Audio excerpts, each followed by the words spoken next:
Good to go. Welcome to the September 12th, 2024 Planning Board meeting. We will have a roll call. Chair LaFaro. Present. Vice Chair Finity. Present. The Secretary is here. Board Member Mutu. Present. Board Member Neely. Present. Board Member Fulham. Present. We have a quorum. Thanks. Would you please join us for the Pledge of Allegiance?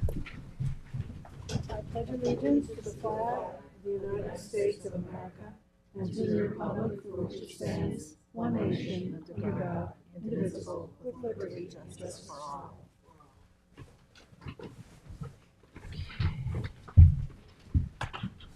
And minutes, please, Gloria. Yes, we have August 22nd minutes. Okay, August 22nd, motion by I'll Dennis second. to approve, second by Kate, all in favor. Aye. Opposed, abstentions, 6 in favor. Okay. Claire, we're going to start with you, the Canoe Place Inn. Yeah, this is a project that is fully developed, has a CO, and had a 2-year maintenance bond for the landscaping. That's been completed, inspected, and is all in good form. It is $191,823, the maintenance bond to be released. Okay, Motion to good. Motion to release by Dennis, second Second. by George, all in favor. Aye. Opposed, abstentions, 6 in favor. Claire, Loaves and Fishes. Yeah, so the applicant's representatives here. So what we've been doing is waiting for a couple referrals back to be completed. The first one, the town engineer, the applicant's been going back and forth with the town engineer. They need to complete some things. It's still incomplete with them. He hasn't given his approval. So that's one thing we're waiting for. Since the report was reviewed, also, there was some comments about the pergola being separated from the building. They have now done that. There is a pergola. It is not attached to the two buildings. It's over the walkway that's in between it. So we have updated plans for that. And the last thing is we just got comments a couple days ago back from Landmarks. Because it is in the Bridgehampton, Bull's Head Historic District, it now requires a certificate of appropriateness for any application that comes through this. And we've experienced it on our end with admins. So, but this is our first one doing this with a site plan in this district. So he has a copy of that. I emailed it to you, I think. Before? I didn't see it. I'm sorry. So it is may it- have been in the packet. Is I'm it not quite before sure. then? Or Yeah, It was. was before then, yeah. Yeah, Carl? yeah, there wasn't anything in the packet. Oh, no, it just came. I thought I emailed it. I guess I didn't. Here, I'm going to give it to you right now. Carl Benacasa, 860 Montauk Highway, Watermill, New York, for the applicant. They did review it. Good to see you all. They Good did to see review you. it, and they offered some comments. So, to a degree, not significantly, but to a degree in contrast with the current state of approval or the current application before you. I think we can navigate this so to accommodate their concerns and keep it within what is essentially the site plan that you've been considering for 18 months or so. Certainly within the variances that were issued.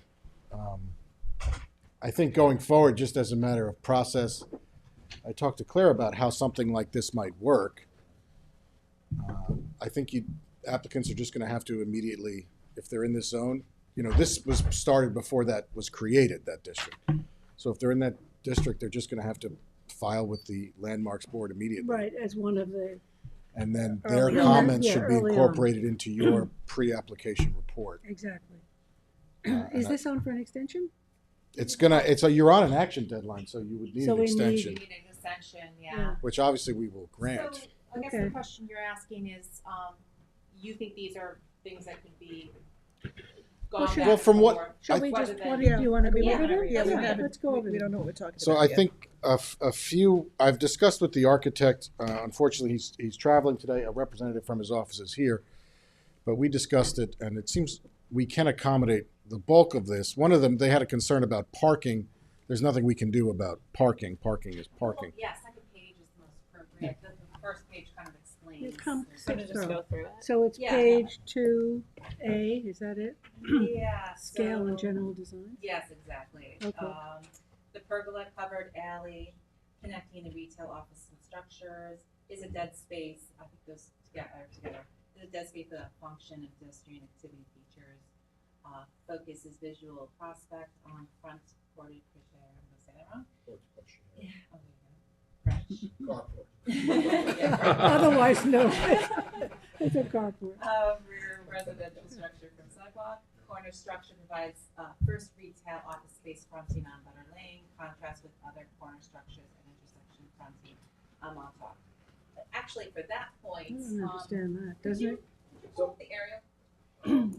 You mind? He's having this issue over here, right? I think the landmarks board needs to get a little more custom. You know, these would have to be tied to why such conditions are differ from what's historically there or historically. They have to tie it to some sort of historical element. That said, in the interest of getting this done, I think we can accommodate. So what The are they bulk of asking these. for? That Yeah, the corner structure has the retail fronting on Butter Lane. Is the entrance So- on Butter Lane? The entrance is on Butter. Okay. They want an entrance on Montauk. Well, the other one has entrance on Montauk, doesn't it? The other They're building? both side entrances. They're both side. So essentially, they're asking for front doors in these two retail spaces, which we can do. You could do Yeah. a front door. Oh, good. Yeah. Yeah. With like a brick path. I think Yeah, that makes no sense. Yes, problem. And okay. I think when they talk about the house, they want a side door on Butter Lane to the house. So Oh, I we see could that do that too. as well. I see You can do that that, too. right. Yeah. Okay. So side door here. And then, Is the pergola facing Montauk? The pergola, Oh, here. oh, it's the just an pergola is architectural between the feature. two. Yeah. We can It's an lose the architectural feature. pergola if If it, yeah. it keeps coming up, this pergola. But you know, Right. there are pergolas with crossed hatches on a lot of the old houses. That's why I'm Yeah, surprised they there. have. I have one, Yeah, you know? I'm surprised. it's a historical feature. Yeah.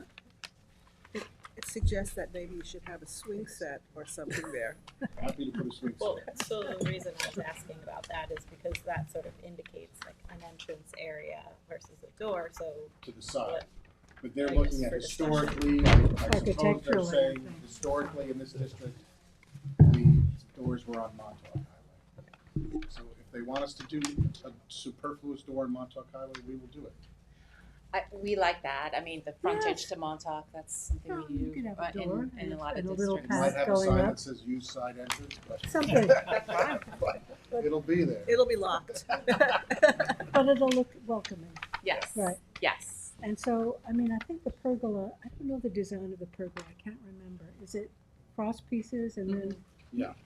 loops? I mean, is it very modern looking or? No, It isn't. It's like it's a trellis. Mhm, yeah.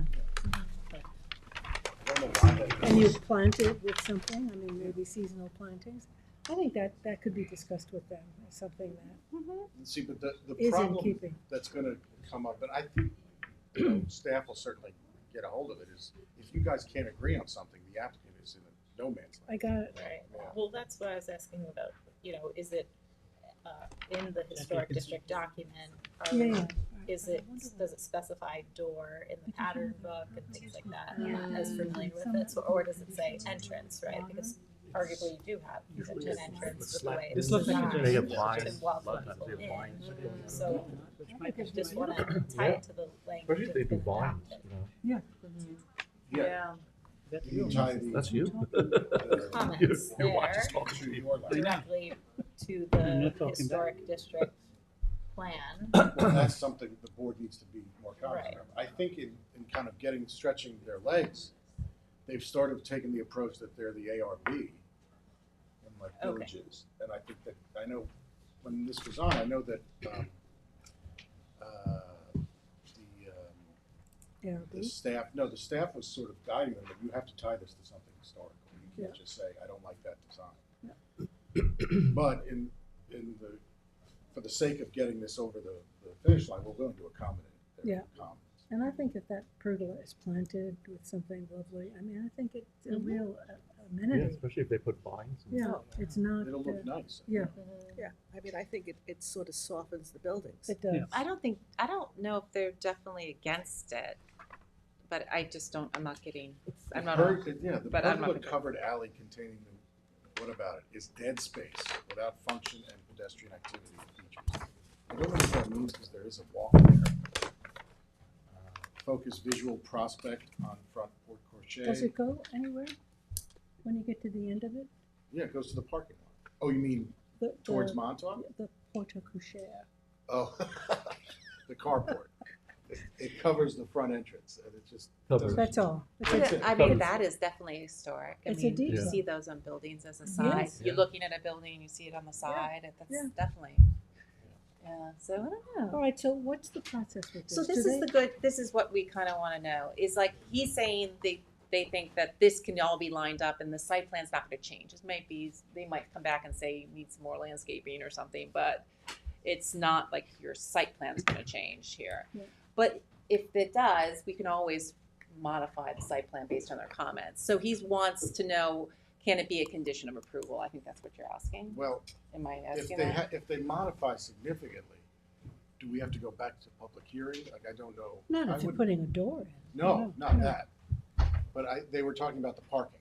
I don't think we can. Well, bunch you can them. put the doors in before you approve them too. I mean, honestly. So what's the parking situation that they have? It just says it's close to residential As structure. I extensive, think that can be solved with some landscaping in I between. think so, because we You can't, can move it. we can't move the parking. No. Parking's Right. parking. Yeah. And that was a big issue with the neighbors in the back. Oh, Mhm. yeah. and you did And we- pull it in, you Yeah. We pulled it in, Right. we accounted for the cross-access double space. Yeah. plantings, there's We've big got some buffers back variances there. for certain spots That's And across access. a lot of it was to accommodate the neighbors. to accommodate the neighbors, and then there's a covenant that's gonna be So required I think, as a now, condition. now Claire, since this is new to us as well, Mhm. how do they get responded, how does it get responded to them, back to the historical Well, board? now they're saying he has to file a certificate of occupancy, appropriateness application. So that's the next step for the applicants. Is that complicated for him? No, it's Okay. just that then they will use it to do their process and issue Okay, I a think decision it's- on the project. I don't think it's much of a process. It's not like Okay. your process. so you're gonna get that application, We'll get fill it and in, do it, and agree then- to what we agreed to, give a commentary on why the parking is the way it is. It's already been, we've accommodated the neighbors. Yeah. And that should be it. That, and in No, what we've done we're in willing other to- situations is Bull's Head in. Yeah. I mean, it's parking, there's no doubt about it, but it's well screened, you know, it's got the hedges, it's Yeah. got, that separates that from other residential Oh, uses. yeah. So I think that's where they're saying, yes, we have jurisdiction, we can ask for landscaping or something like that, so I would go in with that. Most of the parking is behind the buildings. Yes, we did that. It's well screened, part of the covenants with the neighbor. The other thing is that you might want to be aware of is you're on an action deadline. We're going to give you extensions, us but an what if we extension. didn't? What would happen? What? Of course we would, but I'm just saying that's Something for the that's a planning procedural board. issue that Speaking needs like to an be. attorney. I can write It's a something up pretty hypothetical quickly. Like a question, we choose default not to approval, answer. right? Yeah, I don't know. Denial. I'm just saying how that works. Sorry. I guess a It's a denial. default Yeah. approval. Yeah. Yeah. That's what happens, that's what's in the I'm code. not threatening anything. I'm just saying. Bring it up. I'm just saying. I realize that. What happened? Don't you worry, I have one. Just have to change the name. So how, let me ask you this, because it's the new process. He fills out an application. Yeah. Responds to these questions. Then what, do they have a meeting or what? Yeah, they have a meeting and. Once a and- month? Yeah, they meet once a month, so the next one is October for him. So So if what- he can work out the engineer, I think you could give it approval, subject Subject to. those conditions. Subject Okay. to this, Yeah. them getting an Yeah. issue with the Okay. COA before a So when building can we permit. get Carl back on? I don't know. Why don't we just track? What's your town engineer say? So we have some comments. We talked, I don't know if from the architect's office here, but whatever. We're waiting on our architect to update the plans that the changes that we just received from the town engineer. So, actually, our engineer, I'm sorry. So our engineer is working with their engineer, the town's Okay. engineer. Are they major or just minor? No, nothing significant. Okay. They cleared So- before. But you guys don't have a report from here, right? Or do you? I have a report saying that he still needs more information. Okay, so Before we we're pull getting. up the maps, where was the cross access for 2066? Oh, so that's going, yep, I'll show it to you. Because it's not marked on. Not on this version, but there is another site plan. Oh, there is. There okay. is. This is just one of the site plans. So it would go, I'll have them show it. Yeah. If- I It's think- definitely on, there's definitely on this, it's gonna be south of this, it's gonna replace these two spaces here, Yes, and it's gonna go, but it's an H, oh, it's not in the residential zone Okay. in that case. okay, but we I'm gonna should, make sure that, we should, yeah. Yeah. Have it marked on the. yeah, I'll make sure. Okay, so it looks like October, you'll have the engineer revisions, you'll Well, That's have the plan. responses. I'm gonna say October 10th, but if you get the that- town engineer next week, then we can put it on the 26th. Sure. No problem. And just make the others conditional, Yes. okay? Conditioned on comfortable a with it. COI, a COA. All right, Does that sound good? Yeah, so what are we Do you need doing? We need an an extension? extension. Please, Yeah. till October 10th. Vote to it. Motion to consent. October 10th by Second. Dennis, second by Florian, all in favor? oh, one other comment, just for the. Wait, let me finish the Oh, vote. sorry, All in favor? Aye. Aye. Opposed, abstentions, 6 in favor. Sorry about that. We're waiting on comments from the town attorney on the covenant, so if you could just remind Christine. Well, we're not gonna do the covenant until the planning board approves the project. We're not gonna record it, I just want comments on it. Oh, Yeah. well, they're still not gonna, I wouldn't. Well, it was submitted some time ago, so I'll call Christine. Thank you. You dot in the i's and tick it. Yeah, Except you haven't approved the covenant language yet. So Christine hasn't, yeah. You haven't. Oh, we haven't seen it, Well, yeah. You Yes, you would have. approve, no, you would approve the project, at whatever date, Right. and then the covenant is prepared. You might change the language. Okay, well, the You've language submitted was a covenant? conditioned by the zoning board. I understand, so- but they might add more. But you worry. we want more Take a deep doors, breath. I'll call Christine. Thank you. we want more doors.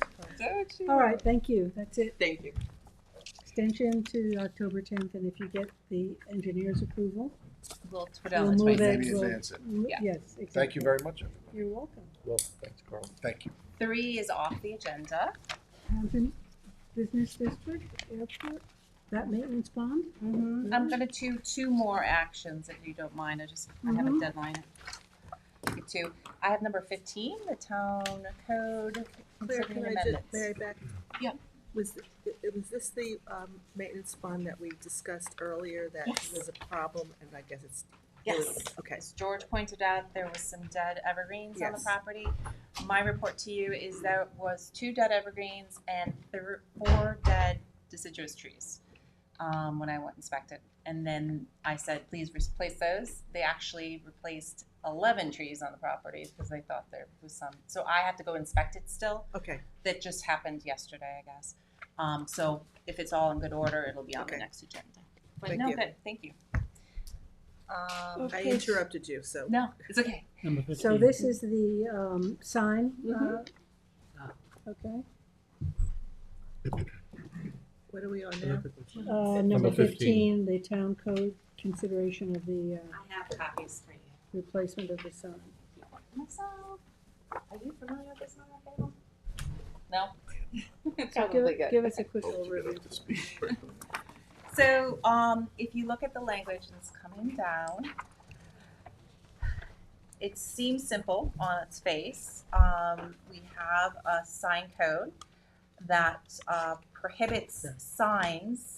The language is no sign other than a sign erected by the government agency or permitted under 330-205H shall be erected and or placed within the right-of-way lines of a public street, and the town may remove any such sign without notice to the owner.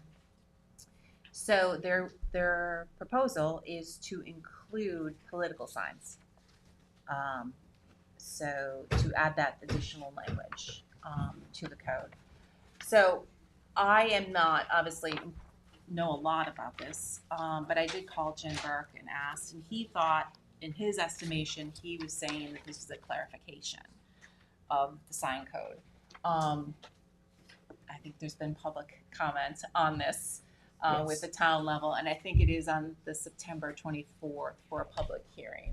So from a planning perspective, I want to, Well, our primary concern is that any signage should not, if it's more a safety factor, some of these political signs are actual bona fide plywood billboards put in the public right of way alongside of critical driveway, so, some mechanism that town, if it's deemed, I don't know who that would make that determination, the highway department or code enforcement, if it's deemed, to impact, sightline regarding public safety, that the town shall have the right to remove it. Okay. Is that the primary concern then, or is it just the That's the quantity, legislative quantity and intent. proliferation of Well, signs that we have? Yeah, I'm I just think asking, I it's- don't know There's, you what the can't intent is. quantify, Yeah. quantify it. You wouldn't want to wade into those problematic waters anyway. Our concern as planners is Okay. safety, sight lines. We're not going to get involved with messaging or aesthetics or anything. I mean, I would also request that, what do they mean by signs? Right. Does it include billboards? Is it just lawn signs? Is it, Well, that's what I mean. it's a very broad category of signs, and so if there's going to be any kind of Does that- prohibition, they need to clarify. And would that include signs put on utility poles? Is that covered under this? Yeah, We that's have so public right They're many, on the right of way. so There many is a signs. definition But the for pools are owned political by- signs, by- Definition, but I think the definition is Mhm. somewhat inadequate. totally, yeah. Doesn't get, it just says non-illuminated sign with a political or candidate message, something very generic. Political signs say that as a That's the definition? definition, Okay. right. And in fact, in 330-203, there's a listing of about a dozen different types of signs, from flags to neon sign, special parking signs, real estate, construction signs. There's a listing of exempt and prohibited signs in the town code. So we One should- that's listed as exempt is political signs. Mhm. Now, up at the This- beginning, it defines they are exempt from, relates to permits and fees, other provisions of this article, et cetera, et cetera. I think that needs to be, this is 330-203, needs to be aligned with this to make sure that what They're not this listing says contradictory.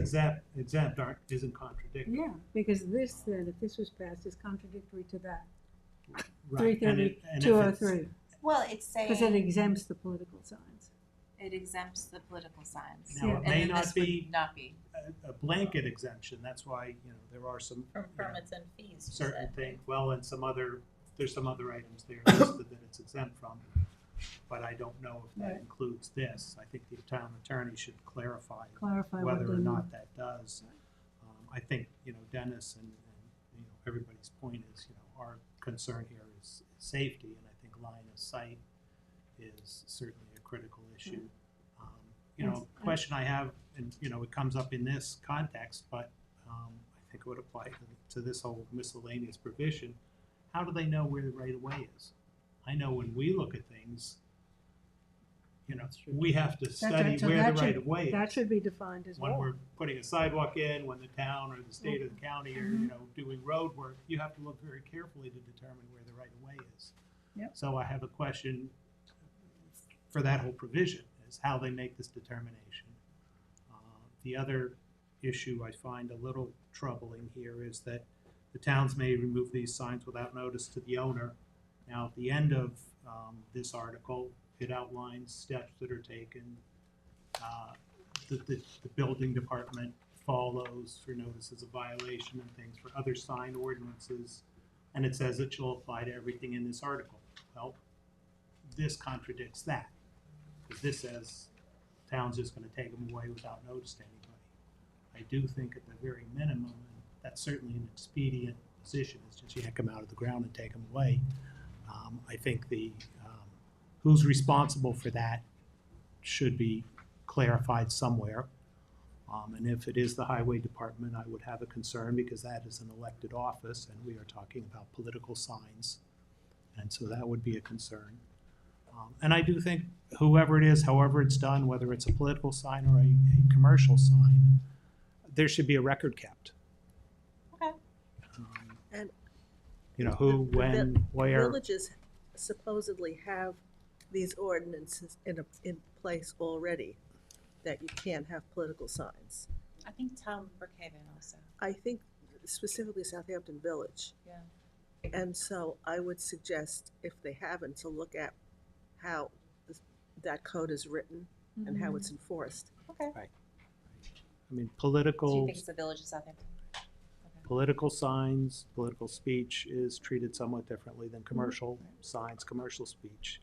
And I don't think simply adding inclusive of political signs is enough Too to vague, too broad. do that. Right. So Claire, you have all those points from I our actually comments? think I do. The planning board is concerned with the size of political signs in the past and how they affect public safety, line of sight, right? Is that good? Mm-hmm. Great. That section of the code Right. you're referencing. And I think is line of sight 330, is the 203. most relevant issue here, in my mind, is if you're gonna act on something, it should be based on line of sight concerns. Yeah. And measurements. Right. The section you were referencing. Refer to 330, 203, Tom? Could- 203 is the exempt and be sure prohibited it's signs. not contradictory. Right, so This they might have legislation? to add language of political signs except in a right of way or something to Right, that effect. exactly. Yes. We're asking for a definition of signs, clarity of definition of signs and right of way. I mean, Yeah, and- yeah. and to your point, Jackie, you know, lawn signs are very different than those, you know, Oh, 4 yes. by whatever The billboard. signs. If you right? have a sign on your private property, then that's that. That's right. But you have But to, so the legislation, the intent is okay, but it's way too broad. And, rather than create the problem after the fact, let's make it clear going in. Okay. And did we have one more? No, you had a couple. So, you said something about where is the right of way first? Yeah, define the right But of way. maybe we say who is responsible for removing from the right of way. Do you want to say concern? It could be political. No, or not. Well, we just say who is responsible for I removing think that's these the signs. first Highway, step I mean, to yeah. determine. Well, it would be definitely highway, but obviously if it's in the code, a building inspector could do it too. And there should be a Code record of it. enforcement. Code enforcement could do it. Anybody who has code abilities, right? Right. So, when But you're- let's define right of way. How many feet is it from in the road? And That then- has to be. well then I think related to that is when they do this, how are they Where's the finding line? out where the right of way is? Exactly. Some places it's, I mean, the rule of thumb has always been, 5 or 6 feet off the pavement. But quite often that rule of thumb is wrong. Right, but we all have GIS now. If I'm doing it and I'm a code enforcement person, I can, I can see, that tree's there and that's on their property, but this is So let's. 10 feet south of that. Just kind of Right. understanding. But I the think legislation is- should refer to something like that, Mhm. instead of it being empty. Mhm. Please refer to the right of way regs where, in the town or, The other rule of thumb, telephone poles are generally established at the edge of the right of way. Yeah, I mean, And one, then, but again, if there's no telephone poles on that side of the street, how do you know? you don't know. So, And- They're and burying all one the of power the- lines under. one of the major, from my personal standpoint, blotting is you've got these little roundabout kind of areas, like from North Sea Road to Noyak Road, where you've got this grass area, Well, that's definitely the right of way. and I mean, you've got like 50 signs there. Oh, yeah.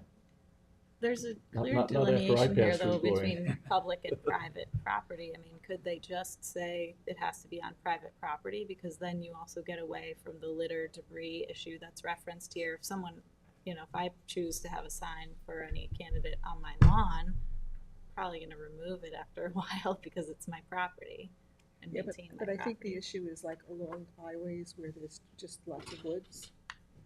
You see many, many signs because who owns it, who knows? But the signs are going up. now. Private property with permission. And we have to remember that this 3-word addition is to an existing code provision that covers commercial signs too. All the tennis camps, Right. all the That's right. Oh, festivals. yeah. see, signs. know, all are- the That's already benefits. prohibited.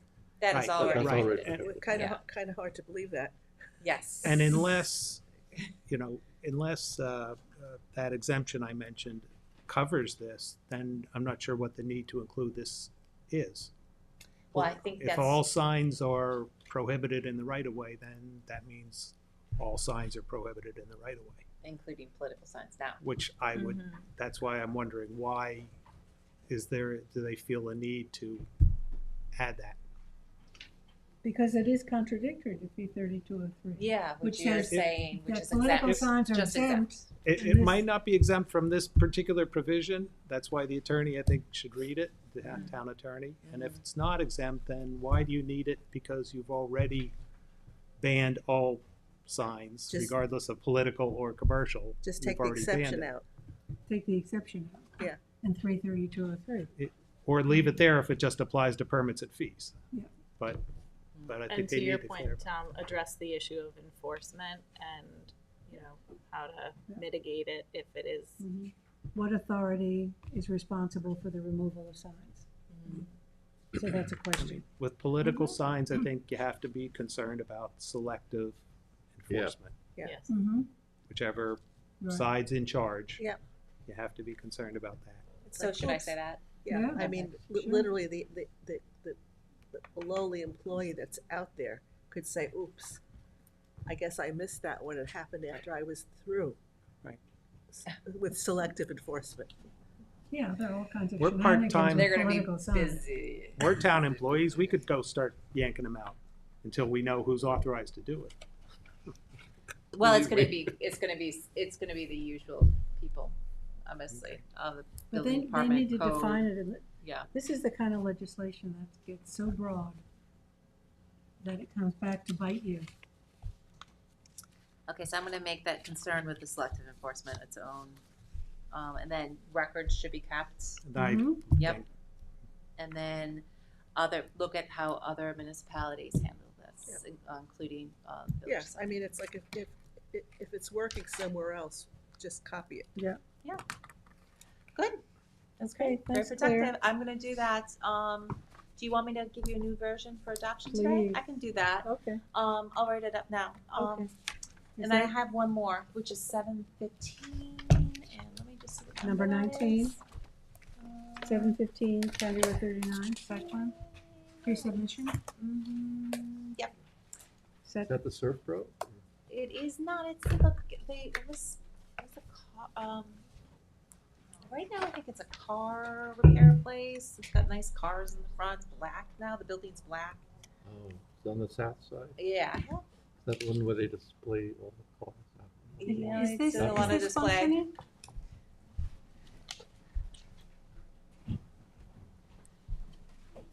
We've never had a site plan on this. It is approved for our car repair and car sales. It's got the two uses on the property. It's, yeah, that's like an out parcel to the golf club. Oh, Yeah, Oh, to the west of the Gulf. I would say west of the golf club. This is the site plan. so it's on the north side? It is on the north side. Yeah, Okay. the building was painted black pretty recently. Oh. 715, 715. Yeah, it's on the north side of the street. West, east 715. of Tuckahoe Lane, 715. kind of, sort of across from the golf Yeah. range. That's it. So, yeah, that's the golf club with the, staff housing right there. Used to be suburban, no, not suburban. It wasn't, it was a car, Wasn't a was tire place? for Oh, with, next to Surf Pro? No. No, it's next No, to, it's almost abutting RLW. Tuckahoe Road. There it is. or, Oh, okay, as I said, it's like I've got a black look to it. yeah. It's- With the old timers, that was little, this is the special Little treat. Joe's. Yeah. So this would be to, it's never had a site plan before. Yeah.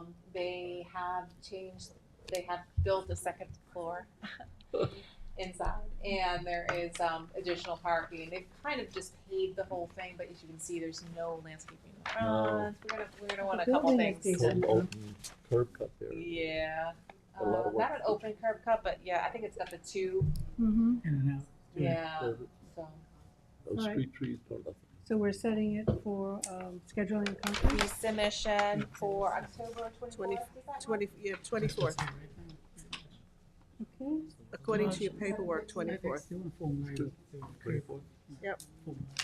Great. I'll move Okay, Motion? motion by Gloria and second by Kate, all in favor. Aye. Opposed, abstention, 6 in favor. And then I have the two signatures that have open signs. Do you want these? We acknowledging those, too? Yeah. Um, Which ones are those? Blessing West- Fields, Blessing- West Hampton. Acknowledging two signatures. Hello, Acknowledging. acknowledging two signatures, Blessing Fields, number 27, And West and Hampton 28, Fire West District. Hampton Beach Fire District. Okay. Now, somebody has to go in here, so. Mike Shion. Mike, Mike so Shion. what's your application? It's number Mike? 5, Five and number 5 and 24, was it, Mike? So Prena, that's you, right? number five. So Prena, want to take 5? Which is 28 Enterprise Zone Drive. Yes, I think. So we're taking number 5, 28 Enterprise Zone Drive first, and then what's your other one? 24, 24. Millcrest Hill. And then we're going to go That to was Seth's 24, application. And thank you again Crest for, Woods, right? yes. No Crestwoods. Yeah. Oh, you have the, Oh, this is Enterprise Zone. maybe for one of the elevations. Oh, sure, just to have it. Are they staple? They are, yeah. Oh. Oh, no, they're not. Great.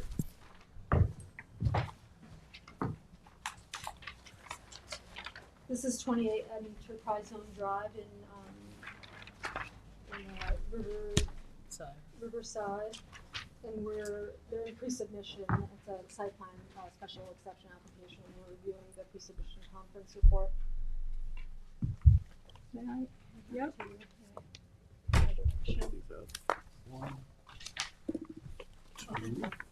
You have enough? We're good. We're good. Good on this end. You have an extra? Do you need one? Thank you. Tom, do No, you we need are one? good, Yeah? Thank you. So I have the report before you. I think I gave someone my copy. Is there a You copy need of the one? notes No, on we're it? good. No. Yes. Thank you. Can we have up the, oh, there it is, yeah, great. Yeah, it's a lot 4 in the Enterprise Zone subdivision. Now the clearing that we're looking at has been cleared by the applicant? Yeah, that was, No. well, it was done in 2019, so I don't know if Correct. it was the applicant or someone before. It was the applicant. Okay. And just real quick, Michael Shiano intersigns on behalf of the applicant, and Shannon Corcoran intersigns on behalf of the applicant.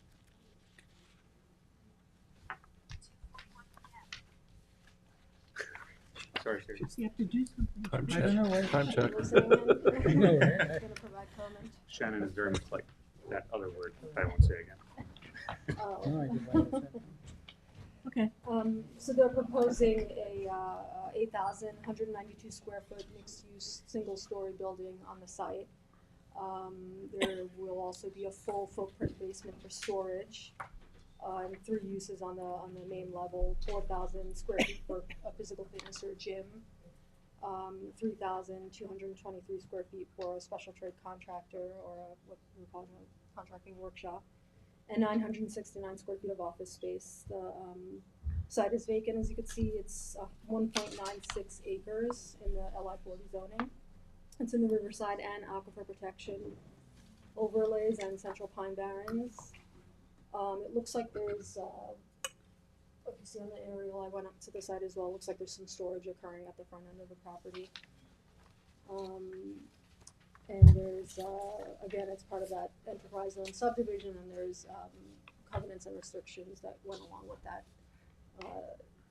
The restrictions that pertain to this site have to do with the buffers, clearing, shared access parking, and the septic location. there are notes on here, Prena, do you need this? There are more notes. There are? Huh. I don't think so. I think this is the one, sorry, I'm being Okay. real sloppy. Is it I don't covering mind it. I anything like that your you need to notes. see? I like it. I think this is my latest That's your notes. Maybe I latest? did both without realizing. Okay, Thank you. The pre-submission conference was held on August 8th. It was closed with a 30-day written comment period, and there were no comments received in public or in writing. The submittal requirements are the typical items, but I did add a survey with, they submitted a survey with the application that showed the wooded, or the tree line, the mature tree line, but I'm asking for a survey that's showing existing clearing and percentages in areas.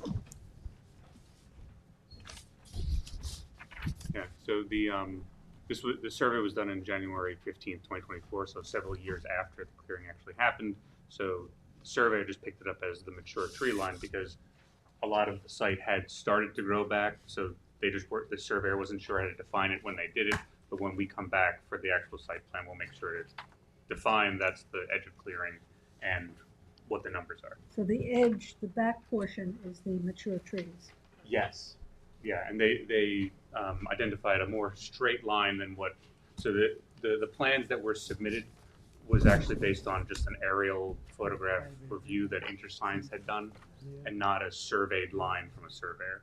So we'll make sure that the line that we use in the future will be a surveyed line. And so that reflects what Brenna has asked for. So I have a question about this 4,000 square feet of physical fitness facility, open to the public? You know, if they, No, it's gonna be a private membership. okay, so for the, do you think they just have said private membership club? Yeah, Private club? it's Okay. by membership. Okay. So there will be people using this, so there's certain safety considerations that need to be taken into consideration?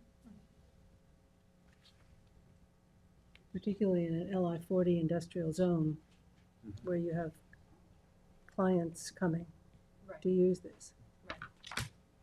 So I think staff is asking for a floor plan of the physical fitness, because that's gonna Mhm. determine the parking. Mhm. We'll have to Yeah. determine what machinery and where it's gonna be placed. And what kind of bathrooms or showers or, Yeah, that's for floor plans, so we can submit everything. because that's we can gonna look at it. affect the septic flow. So we have that as a requirement here? The floor plans, or, Both. Yeah, what we're asking for. yeah, the layout for, being able to establish the parking, and, we have the stipulations for the floor plans. The sanitary, I have that in here too, we should discuss it, Okay. separately when I get to it though, because it has to do with the rod and Mhm. potentially, connecting to that. And I guess the anticipated number of private clients, Yeah, because Mhm. that again Do is you know gonna that? affect. No, not currently. we'll need to do, in the parking section, I have that as a discussion, that the, occupancy will have to be calculated once we have a layout of all the equipment and everything, and that'll, the fire marshal will take care of that. Yeah, but it's more than occupancy for parking, it's also in a Use. gym, Yeah, bathrooms, sanitary yeah, and sanitary. water, yeah. So, I Pranav, can add that. somewhere in here, I mean, the only reference that you make is 4,000 square feet of physical fitness facility. I think it has to be, unless I'm missing I it could put that here. under uses, You're expanding it, I mean, it is a private membership club with maximum number of members as, et cetera. I think that has to be included in here. you want that, Identify how the many max members. number, okay. Yeah. Yeah, think I mean, all that of has a lot to do with, Is that something with we it, could with get- parking, and with I could put it in as well? sanitary. I Or don't we think could we'll do- have it, I think they're probably asking for it when we make our actual submission would make the most sense. So the plan is likely going to change, because as Mr. Finnerty had, it's gonna change when this was just a pre-submission conference, so when we actually make the site plan submission, Mr. Finnerty had mentioned during the public hearing that the board would likely not be supportive of us proposing to do additional clearing and then revegetation in order to bring it down. So because the building right now is proposing to be outside of the clearing line, we're probably gonna have to redesign some of this. So when we come back, we'll come with an actual number of members or something more specific about what the Okay. use will Yeah. Well, be. we're just flagging it for you. Of course, Yeah, right. which is kind of what, That's the the stage point we're of it. at. Right, yes. Thank you. So if we go to page 2, the first item I have listed is SECRA. The way the parking is calculated now, it looks like, or the uses rather, it looks like the parking will meet or exceed 50 parking spaces, which will bump the SECRA into type 1. But I understand that the applicants they want to reduce that, and once the building gets revised, that the number will be lower than that, right? Yeah, we'll make sure the required parking is below 50, so it would be an unlisted action. Is that like a little end run around the actual use? I mean, like 49 parking spaces? No, thing? No, we were, under this plan, the way that we had calculated it, we were showing 45, 46 park. Okay, yeah, because it includes That the, includes the truck. the truck parking space. And when we get to parking, I have in here, like, they haven't looked at the quantity of employees for the special trade contractor yet, or the storage in the basement, but we need to discuss that use because it's not a full storage for all the uses. Yeah. But, so that will bump up the It'll bump it. parking And the club. and the club. So if the footprints shrink significantly, or maybe not significantly, but enough to bring it down or stay within 45, then they may not be close to it. I just don't know yet until we get the revised plan. How large is the facility? Overall, the footprint, what is it 8192, I think it was? Yeah, 8192. Total project area, you had 85,551, but it's now 80, For the square footage of the building? Yeah. 8192. 8192. So it's a little bit smaller, kind of than, oh, that's the total project. Oh, that's the Project total for the area. parcel, yeah. It's in the APOD, the approved subdivision allows for 50% clearing. And the application's indicating an additional clearing of 10%, and revegetating that post-construction. So I think there's something to talk about there, and potentially the applicant considering a smaller footprint building rather than over clearing. I know that was briefly discussed at the pre-submission conference, so I just Yeah. wanted to bring that up again. It's an aquifer protection overlay district. I mean, we feel pretty strongly about not approving overclearing. We've already articulated that to the owner, like Mike said, revising the site plan. And I wrote in here that it looks like it might be overcleared, but once we have the survey, we'll know that. We'll understand that better. For parking, we sort of discussed the 45 plus 1 truck. We'll understand that better once we have a number of employees and And the the number of- layout for the gym. And the number of members, yeah. Yeah. And you haven't mentioned the number of people in the office, unless the office is gonna be part of the existing other two. If it's a third use. For the office use, you don't have to have additional parking spaces per employee. That's, the code just has a 1 per 180 square feet of office space. It's Okay. the uses that they're proposing that require, on top of the square footage layout, they require 1 per employee for the special trade and Got it. potentially the basement storage. Brenda, how many uses is this property allowed? 8. 8 uses? If you do have it later in the report, the code allows in LI 40, 1 use per 10,000 square feet, so theoretically they'd be allowed 8 uses on the And site. technically, we're only proposing 3. The storage is not, we're not proposing like storage for people to come in and store whatever they want. It's storage for Right. use by the building. It's an accessory use So for it. you've got a physical fitness use, you've got a contracting workshop, And then office space. and office space. Related to the uses, or you're going to rent out office It's a space? separate office related to the owner's other businesses. Who is the owner? Don't have the name off the top of my head. It's an LLC, 28 Enterprise LLC. We always like to have the primary contact on that LLC, that's required. Okay.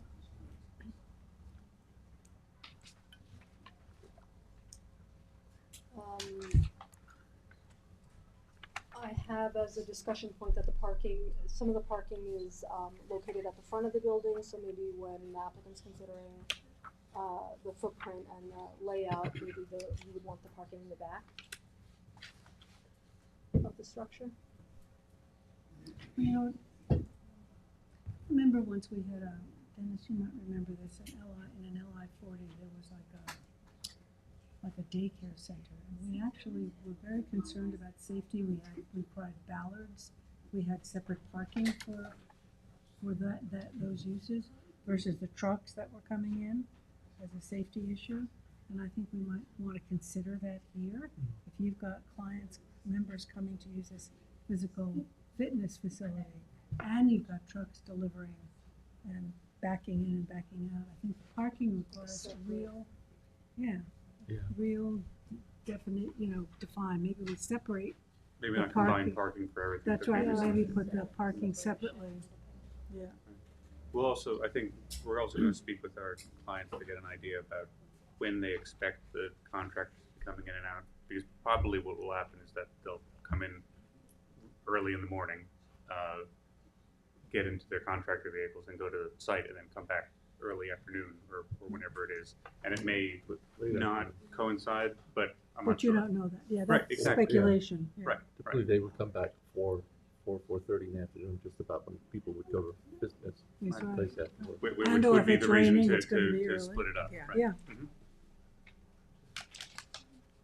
So you've got that. Yeah, as far as putting all of the parking in the rear, I suppose maybe just consider, because they are utilizing parking along the side. I don't know if the board would consider proposed parking at the front, maybe for that reason, or would you wanna see it? Well, around? no, I mean, look at the other, we've kept the Yeah. Yeah. the process Everything here on the side and the back. And I Okay. don't think we'd let it be in the front.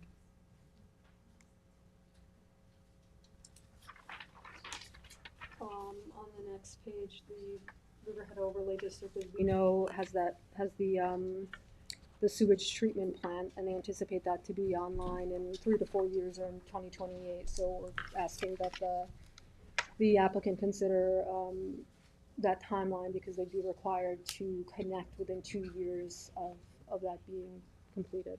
So they'll put in an AI system, and then when the sewers, Probably hook in. not. I mean, we have to figure out what the timing of this is. But I mean, yes, if we did go through this process, get the approvals, put it in, we then would have to take it out and then connect. So it would be, that'd be a lot of, and in addition, based on what we're proposing, we would actually need to buy Pine Barren credits. But if we don't go forward with it, then we wouldn't need Pine Barren credits because we can connect to the sewage treatment plant. if you don't go forward with what? I'm sorry, if we, so Slow down the I apologize. implementation. Connecting to the sewage treatment plant Right. will not require getting Pine Barren credits for the density of the site. So one thing that we're trying to figure out is when everything is going to happen. So we may wind up proposing, and we have to speak with the health department how this would work. We may propose to show that we're going to connect to the sewage treatment plant, even though that it doesn't exist yet, but everyone knows that it is going to exist. So, because we wouldn't want to install it and then a year later have to remove it and connect to the sewage treatment plant. Well, you've got a physical fitness facility with people showers and bathrooms, and, you're not gonna get away with a regular septic system. Oh, yeah, no, it would, I'm just saying that we may not plan on building this until after the sewage treatment plant is set up. So we had submitted this application for the pre-submission conference about like 2 months before we heard that the Riverside Overlay District was coming out. Mhm. So we're trying to adjust what our expectations are in terms of timing. So sorry. Yeah, so, We're aware of it and we're gonna plan that accordingly.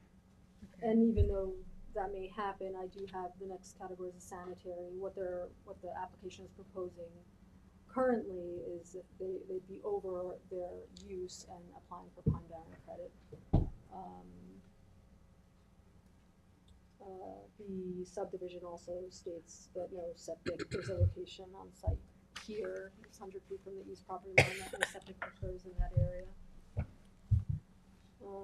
Central Pine Barrens, it allows for 60% clearing, but the subdivision is more strict than that, and we have to show that they comply with the Pine Barrens Commission, and we'll make a referral later.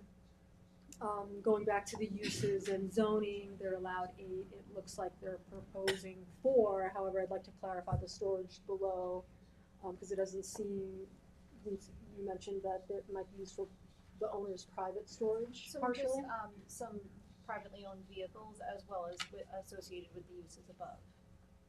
So that's what this was for. So it could be maybe accessory to the special trade contract. And to the office, because the office they're gonna use the office. So we're thinking that it's not like that someone else is going to be able to use the storage. It's not a storage facility. It's just storage for people who are using the building.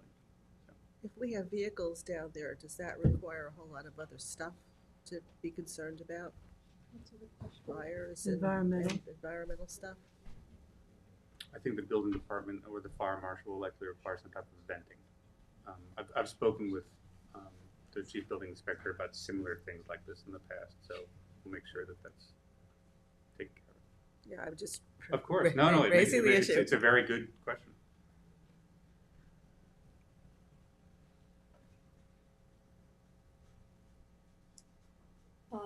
The architecture, this is the elevation for it. I don't know if you looked at it or, considered the materials or the facades during the pre-submission conference. Didn't seem like it. A lot of focus was on it, but I put in here that it's consistent with an industrial use. If you agree with that or not, I just wanted to have it as a discussion point. Could you Does this hold that call up for out a the second? materials? Is that the front of the building?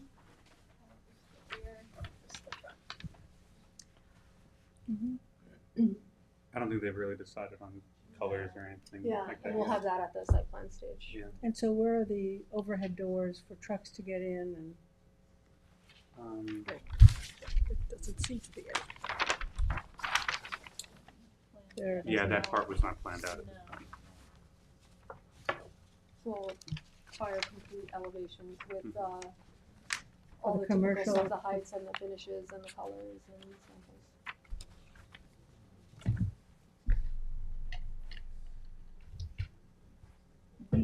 For cross access, the plan doesn't indicate cross access.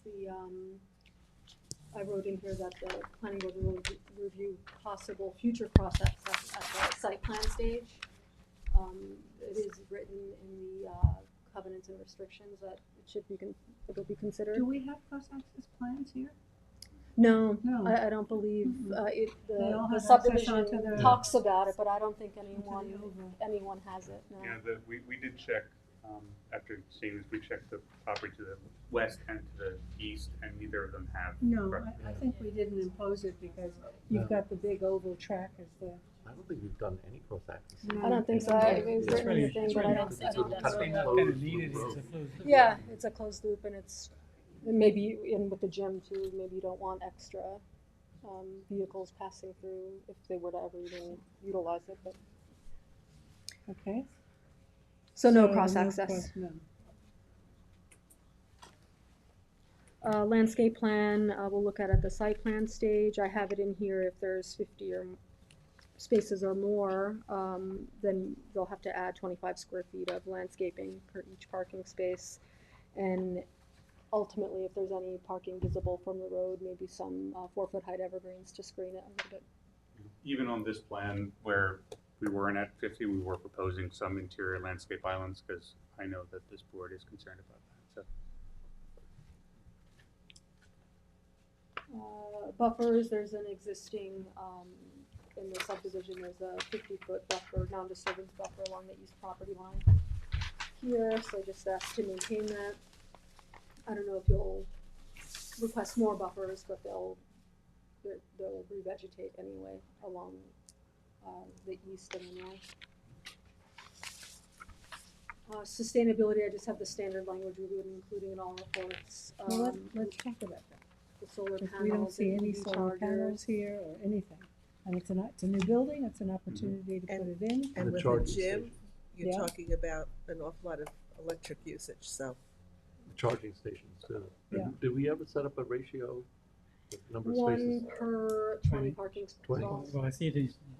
So one per 20. I think we should do like 2 minimum regardless, like we do with handicap, Mhm. some of these smaller sites. Right, because Be if two one is charging. occupied, you Yeah. need another one. Yeah. You need 2 park, Yeah.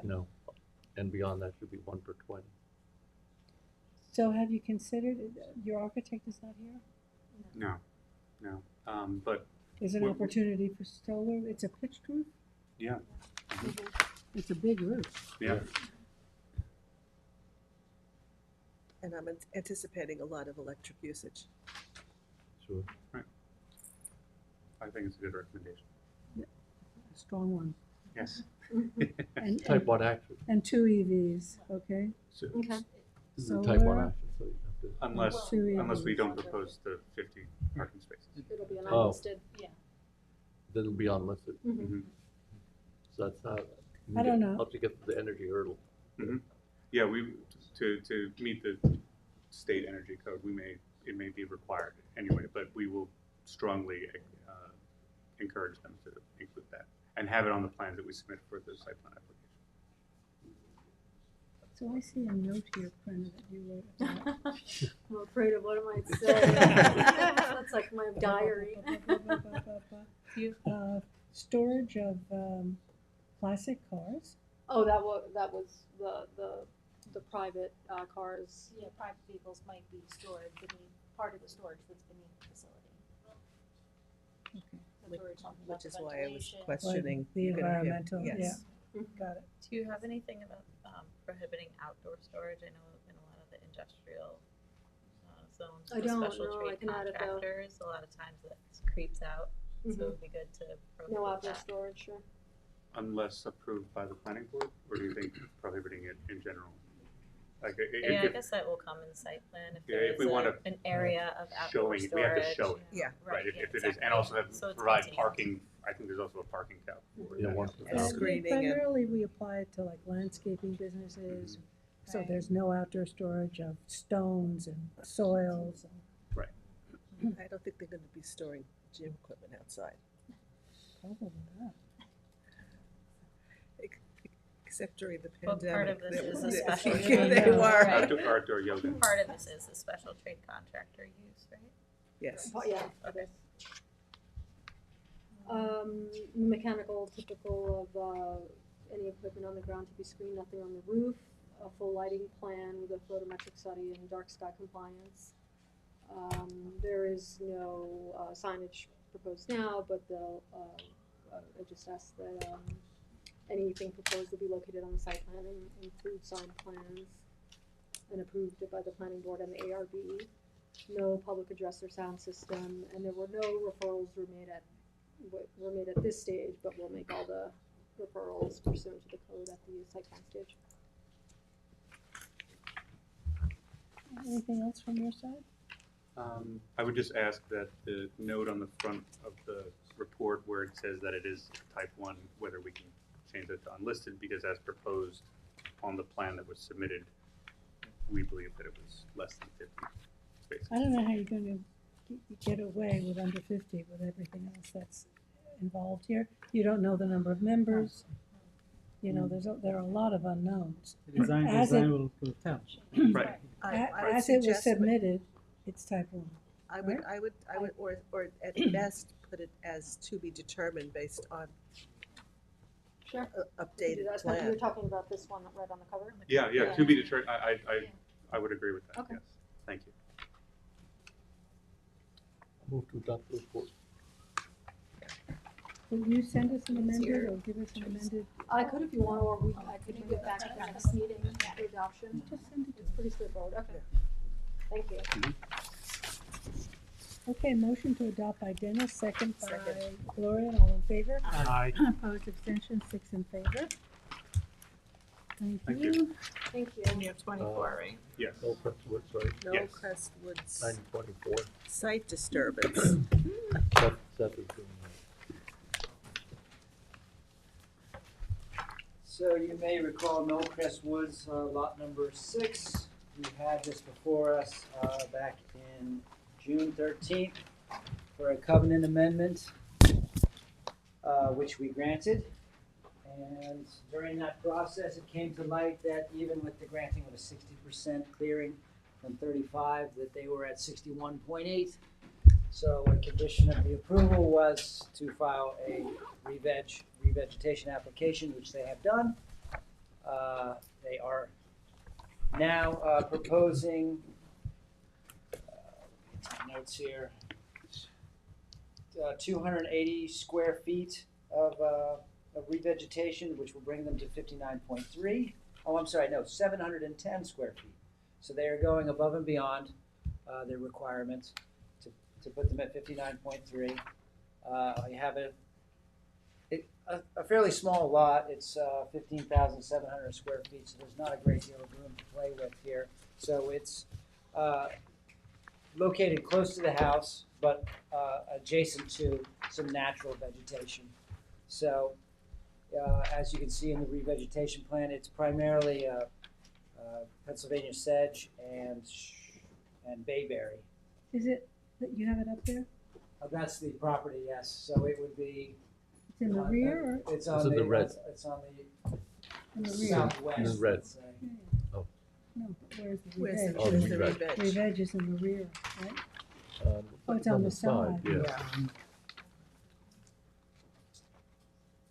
And I would say it's primarily bayberry with some kind of feathering of pen sedge on the side next to where there would be a path. But the majority of the plants and the majority of what is going to be planted to do the re-veg is the bayberry.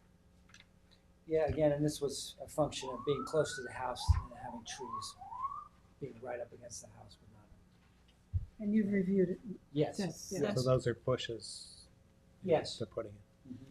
Can you repeat the percentage? Because I thought you said 59.3%, where 60% is required. So yes, exactly. They were going down to 59.3. Because they were up to 70. They were at 61.8.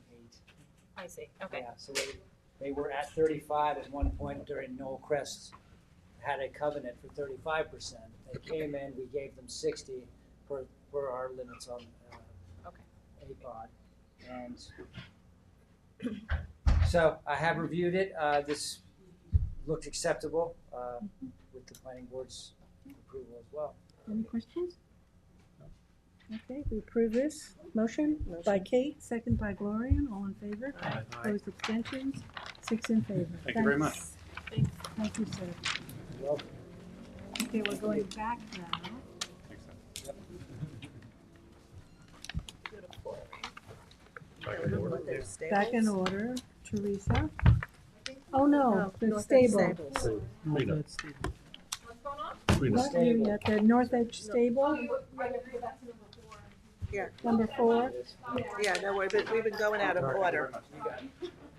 So Prena, is this off? We'll save what you gave It's us. not off, I have it on for an extension as opposed to reviewing the pre-submission conference report. Okay, The, Wayne is here, I don't know if you wanted to add anything to that. Wayne did submit a letter yesterday in response to the comments to the file, which we circulated to the board, but I have hard copies if you'd like. because I didn't see them. I read it. I thought, I just thought it would be appropriate to give a consent to an extension, give you Okay. some time to consider the letter I sent in, and I also, there was a couple things that I pointed out to Brenna that Send it reference online, to the right? codes Like Big that Ben. we Yeah. discussed, so I thought it would give you some did. time to consider that Okay. before the next meeting. So we're gonna read these, you're gonna give us I read an it. extension. Yes, I'll take. yeah, we did give a letter that Okay. consented to an extension to the next meeting, so. Till the 26th? The 26th. Okay, thank you, Wayne. Motion I read it. But a by paper copy. Dennis, second by George, all in favor. Opposed, abstentions, 6 in favor, so we're extending it to September 9/26. So then, Prena, you wanna do 28 Enterprise Zone? I mean, Oh, we did Hang- that, hang yes, Vanguard. item That's 6, Teresa. Teresa's on. if I may just add, from the last time we addressed this application, I said I would like some clarification, and I read Wayne's letter, but I'd like clarification from our attorney to help me understand what I'm reading. Okay, when Christine is back, Yes, so, we'll do a And this is- session. yeah, so Yeah, I just, that's good, Hanger Charlie. good. Man cave. Hanger Charlie. Good afternoon, Jason Mason. As you recall, we had a pre-submission conference for the project on August 8th, when we told us a work session prior to, on that same date. This is the report that we're going to be reviewing today. Oh. And as you may recall, what the applicant is seeking to do is to build a a recreational car club consisting of 4 buildings of various sizes, each with a footprint greater than 15,000 square feet, as well as pickleball courts, a comfort station for public use on the southerly end of the property. It's in the Quogue West Recreational Tourism Plan Development District in a CR 40 zoning district as well. So they are required to provide full site plan before they can proceed, and it will be a type 1 action. And pursuant to the PDD code, they are required to provide a environmental site audit because of the previous industrial uses of the site. That will need to be submitted as part of the site plan approval. So our preliminary analysis, again, it's a type 1 action. And that we'll need to complete secret before we deem the application complete. 2, because it is a large site consisting of over 30 acres, and they are clustering most of the car club development on the north side of the parcel, we would like to see a yield map so that in the event that they come in the future, we make sure that any lots that do get created, if they do come in the future, conform to the clearing, the coverage calculations, things of that nature, so that we can determine ultimate potential development for this lot under the allowed zoning. Again, phase 2, the applicant indicated that it may be something contemplated down the road, but at present they have no plans. The building sizes, as noted previously, there are 4 large buildings with a footprint greater than 15,000 square foot each. Inside there will be mezzanines in each individual unit. And the total total floor area of all 4 buildings, inclusive of mezzanines, will be 168,000 square feet. With a resulting coverage of 8.7% of the total lot area. And again, that ties back into the need for a yield map in the future so that we can make sure that any future development allows for continued compliance with codes.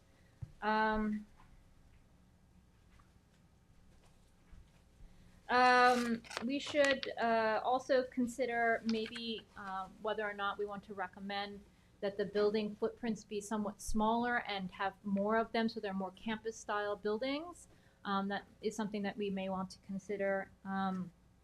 I don't have them up. I can pull them up, but the building elevations depict very large buildings with a very industrial feel, similar to an airport hangar or I kind of want to say self-storage building, but it's really not a self-storage building. Well, I guess it kind of is. In my discussions with the town planning director, Janice Shearer, she recommended that, it should be recommended that the Quogue Hamlet Heritage Area Resource Area be considered as somewhat of a model for how to redesign the buildings to be a little more compatible with the residential communities that are nearby, inclusive of this community, these communities, and these communities here, as well as the planned community, which will be coming in here. Could you mark with your cursor where the proposed solar farm we have? Here. Okay. Okay. So the recommendations are that Teresa, Question. how many tenants or how many garages are going to be in each building? I forgot. I don't have Because that I don't number see it in front the of me. project description. I'm sorry? I don't see it in the project description, so I don't have the number in front of me, if but we're I can add suggesting it. So that smaller buildings, how does that work in terms of? how right. many- I believe that and Wayne can correct me. Wayne is here. He's their representative. He can correct me if I'm wrong. But I think each building has at least 10 to 15 units, possibly more, in there. But I'll go through the elevations and add the unit numbers. Okay? Do we have anything that you can put up, Teresa? Yes.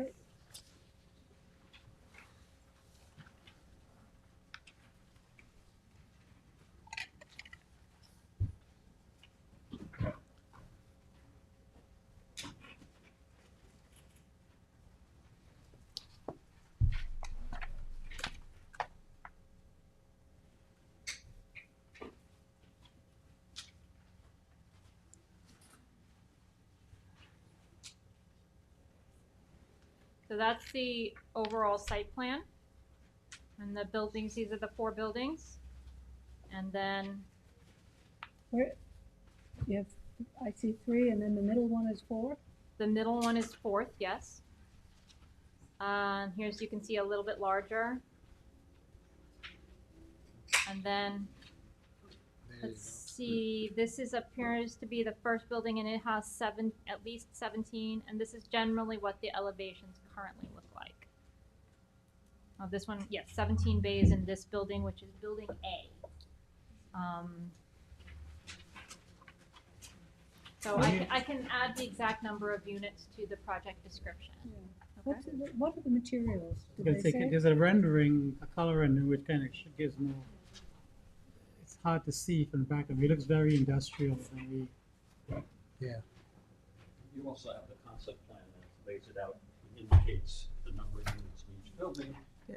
which is a total of 70. Wayne, give us your name, please.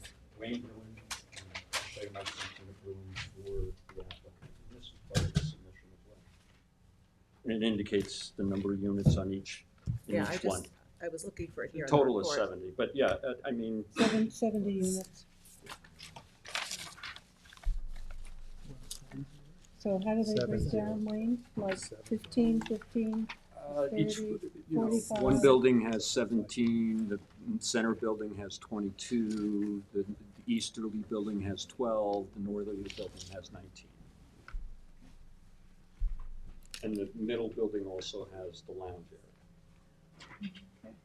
Okay, so consistent with the the Quag Hamlet Heritage Heritage Area, we're trying to we're recommending that the buildings the elevations be modified so that they're a little more consistent and more kind to the residential communities nearby, with architectural features occurring every 50 to 75 feet. Another thought I had last night was maybe similar to a horse barn, right? With the horse doors, and it's a little bit less industrial in feel when you have residential neighborhoods immediately in the nearby area. Yes, you do have a commercial development here and a commercial development here, but you do have quite a few residential areas nearby. So it is recommended that the elevations be modified to provide a more residential style feel, to be more compatible with the nearby residential areas. Teresa, can you turn on an overlay of the Quag Hamlet Heritage Area? I don't think we have an overlay for that. I have information on that. When you give me an opportunity, I'll discuss that with you. Thanks. Number 6, the parcel is located south of Francis Grabowski Airport and was formerly used as a landfill. It's also located within 1,000 feet of a New York Superfund site. Therefore, according to the town code, they are required to submit an environmental site audit, and if soil is found to be contaminated, soil remediation plans and or soil vapor barriers may be required. So that's just putting the applicant on notice that those things, the ESA will be required, and that there may be some need for special building specifications. Teresa, just one quick question. So I wasn't here for this. This is CR 40, the zoning? With the Quag West. RTPD? Yes, yes, Okay. correct. The applicant is proposing to provide a community benefit of their own accord. That includes the pickleball courts in the front of the property, along with the comfort station and associated parking. The town board and the planning board should determine whether or not such action is providing benefit to the community and whether or not they want to accept it, right? It's clearly a recreational amenity that would be for a public benefit, but whether or not the town has the staff to maintain those structures, that's something that the town board should weigh in on. And then a referral to the CAC West Civic Association should also be made regarding that. With respect to parking, the town code does not provide calculations regarding recreational facilities as determined by the chief building inspector, which was the use that he determined this was. However, it says the applicant's submission, it appears that it will be primary warehousing for the, specialty cars, which would generally require one stall per parking for 1,000 square feet. Some of that is going to be obviously provided interior to the building, but there are other uses that need to be considered. And we would need an interpretation from the chief building inspector, specifically whether or not the owner's lounges, the mezzanines are considered places of public assembly, and whether or not they would have to meet those parking requirements in 330-95. Can I ask you a question about, did you say that some of the parking interior to the building is gonna be classified as parking? Isn't that storage of the cars, and then the parking for the facility itself would be exterior, or how does that? It's not proposed. We're providing parking based on Exterior. calculations, regardless of what cars are being stored. I mean, additional parking may be required, but a lot of the vehicles are going to be parked inside. Most of the vehicles are, the whole point of having these facilities is so that they protect and store their vehicles inside. You may have a vehicle parking there when the owner goes to visit the site, but it's not going to be a significant additional parking requirement with respect to the warehousing. The other questions are whether the mezzanines and the owner's lounges and the conference rooms, those are considered places of public assembly, and whether or not they need additional parking beyond that. Right, okay.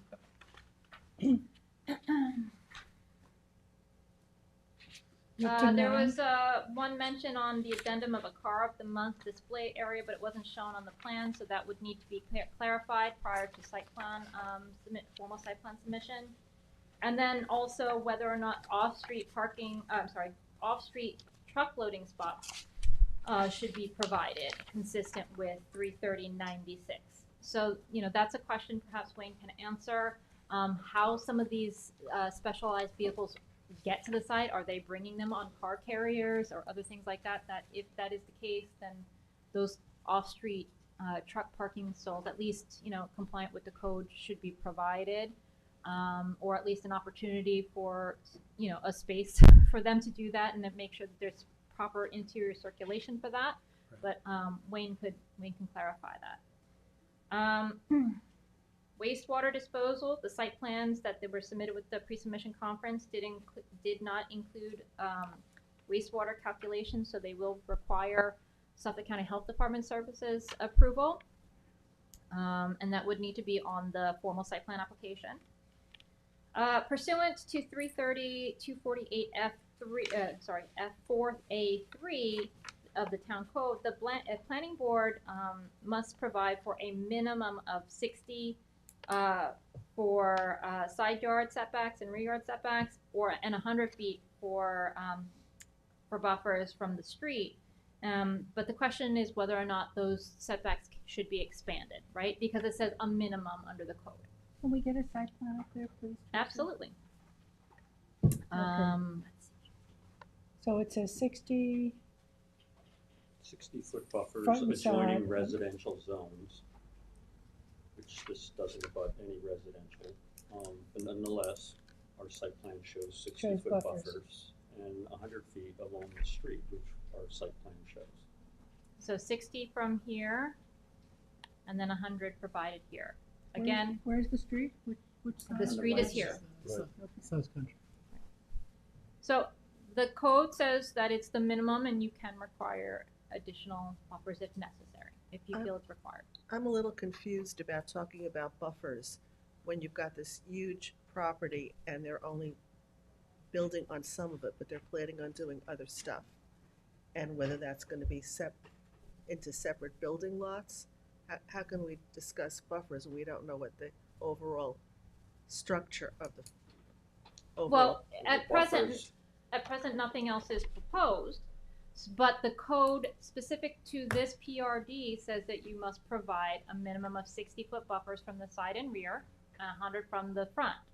And so that's what they are proposing, and that's shown to be currently compliant, but the code does allow for additional buffering if you feel it's necessary.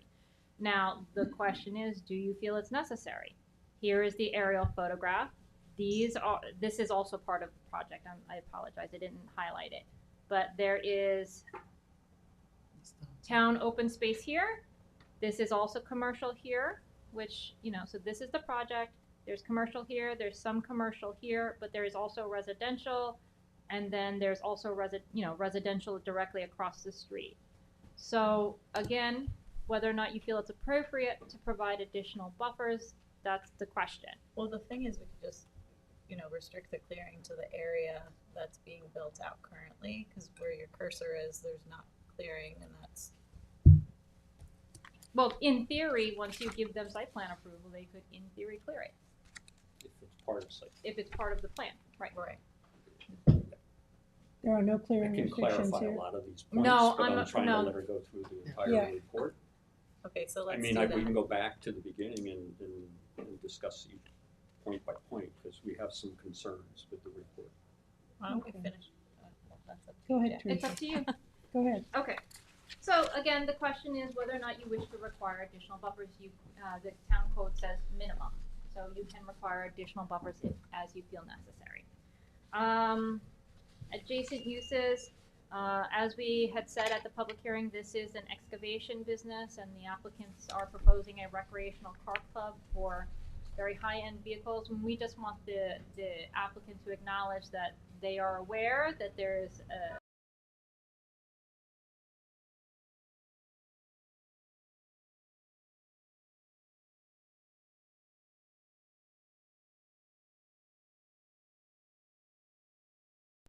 which are here did appear to show a pond on some of the concept plans. A brief discussion with Wayne indicated that they are not proposing to do that, and we would just want to make sure in the formal site plan there is clarification that is not shown.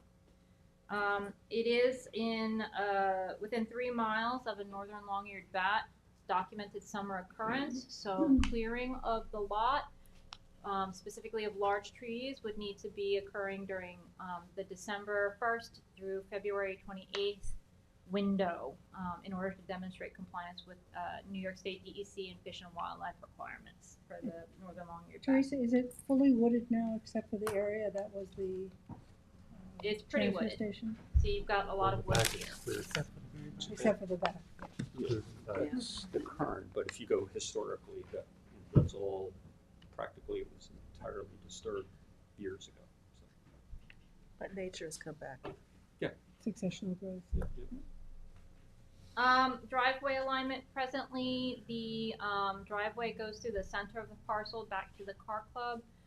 Consideration should be, the applicant should consider whether or not they may want to shift that, the driveway, so that they don't preclude themselves from future uses, if they elect to come forward with future uses. So the location of the driveway, they should just consider that and make sure that it doesn't preclude any future uses, okay?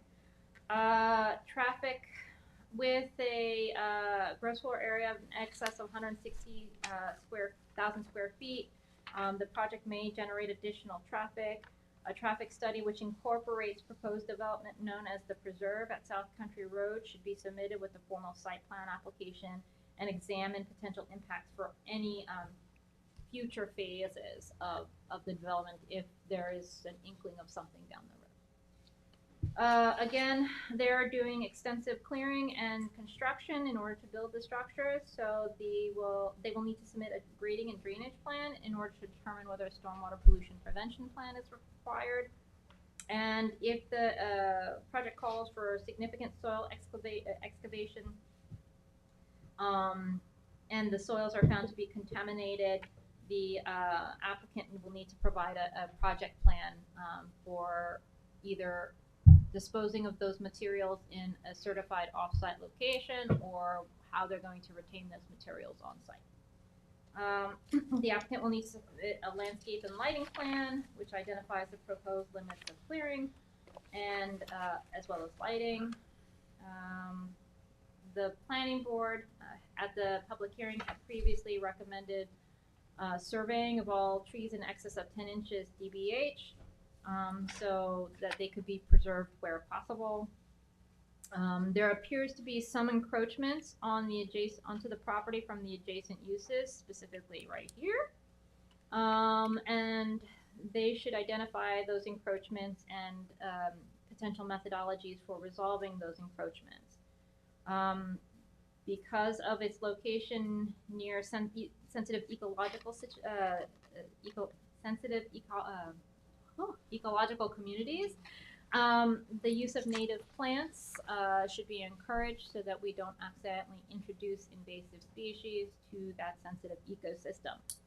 Again, a detailed lighting plan which demonstrates that there's no trespass beyond the property lines needs to be submitted in order to ensure that it doesn't interfere with operations of the Grobeski Airport. Air quality issues. Based on the discussion with the applicant at the planning board work session, the car clubs are a combination of storage and gathering places, and as the intent is to store vehicles while allowing for gatherings, the project needs to be referred to the fire marshal and perhaps chief building inspector to ensure that there's sufficient ventilation for car exhaust. We recommend referring the application to the planning board, conservation board for consideration of buffers, and the architectural review board. And then again, consistent with our previous policy with regard to sustainability, the planning board encourages incorporation of sustainable green design elements to the maximum extent possible, including possible electric vehicle charging, grass pavers, etc. Thank you, Teresa. Wayne, do you want to go through this now with your comments? Sure, and I appreciate all the work Teresa did. As the board knows, we had a afternoon work session and then a public hearing. Notably, at the public hearing and thereafter, we didn't receive any other comments other than what the planning board may provide us today. Wayne, just let me get the other names on the record. So we got Joe Lombardi from the Rayner Group, who is our engineers and surveyors. Here, if there's any technical aspects. Again, we're at the pre-application stage, and Mark Kissy is our project manager on behalf of our clients who are in contract to purchase this property. That being said, we appreciate any input at this early stage, but as I mentioned to Teresa yesterday, there's some concerns with the language that's in this report. I know she summarized it today, but there's some language that is concerning, and we're not sure where that's coming from. But the first thing, notably, and the chair raised it right from the beginning, and you started having questions, is what's going on here? What's the description of the project? And what's interesting in the report, it mentions, in one sentence what it is. It's a car club, but it's not a use, I would say, that is common throughout the community. And number one, number two is the zoning. And what's most important, and I would just hope the planning board would go back and understand why our client was directed here by former town officials and current town officials to get this far, and to the point where we addressed and provided substantial information to the building inspector to make sure this recreational activity is appropriate for the PDD. That being said, I would just ask the board, and I don't know if it's necessary in this report, but ordinarily I would go back to the statute and make sure the intent and purpose, among other things, to provide incentives for the reclamation and reuse of disturbed parcels. This is a PDD that the town board, on their own motion, created. Not an applicant coming in and asking. They created the east and the west. The east is the Suffolk County Water Authority parcels to the east. And there was incentives there for, among other things, a public golf course. That being said, the issue why, and you would wonder, a PDD knowing that they wanted to provide community benefits and amenities. an incentive to do that. And if you look at these purposes, so what was important about this property and the surrounding properties is that, frankly, it's zone CR40, but it's developed industrial. Not only do you have, you know, and staff just mentioned, but I just want to point out, you have 3 Superfund sites identified here. One is the Suffolk County Airport, and if you look immediately, the facilities and the tanks that are immediately to the north, that is the first Superfund site. The second is the former town landfill, just to our east, is a Superfund site. The other was our property. And what this PDD, the underlying purpose and intent, was to try to get these properties reclaimed, cleaned up, and reused with something that could be compatible with the surrounding areas. So what the town board did to provide that incentive, they said, not only can you do what is allowed under the underlying CR40 zone, which is residences, but you can do community or regional sports or recreation facilities, including playing fields, skating rinks, tennis centers, swimming pools, golf course, driving range, horseback riding, or other compatible indoor and outdoor recreation facilities. So this use, Wayne, just to ask you, the chief building inspector Yes. said it was, a car club is a recreational facility. Okay. You know, recreation in its broadest term is Yeah. what you do in your free time. And we provided substantial information, you know, and our clients have created 2 facilities in Florida. And we mentioned that right from day one. And this concept that you see here, it's a concept plan at the pre-application stage. So rather than come up with a whole new plan, they basically took the plan that of the existing facility, particularly West Palm Beach, and we plopped it on this site plan. With some modifications, the Rayner Group jumped in immediately. One of the issues, which Teresa mentioned, is circulation in fire zones and parking calculations and some other basics that we needed to at least show in concept for your board to look at. That being said, we then looked at the statute, and among other things that's mentioned is the 60-foot buffers. And interestingly, the language says adjoining residential zones. We don't adjoin any residential zone, let alone any residential development. Now, Peters Lane is on the western side of the Chesterfield property. So if you look closely, you'll see Chesterfield, which is they build docks and excavation company. What's the zoning on Chesterfield? It's all CR40. Okay. So you do about a residential zone. As far as We're zoning goes, we're but in not we're the in the uses. residential zone, but we don't abut any residential uses, which I think the intent of the statute is CR40.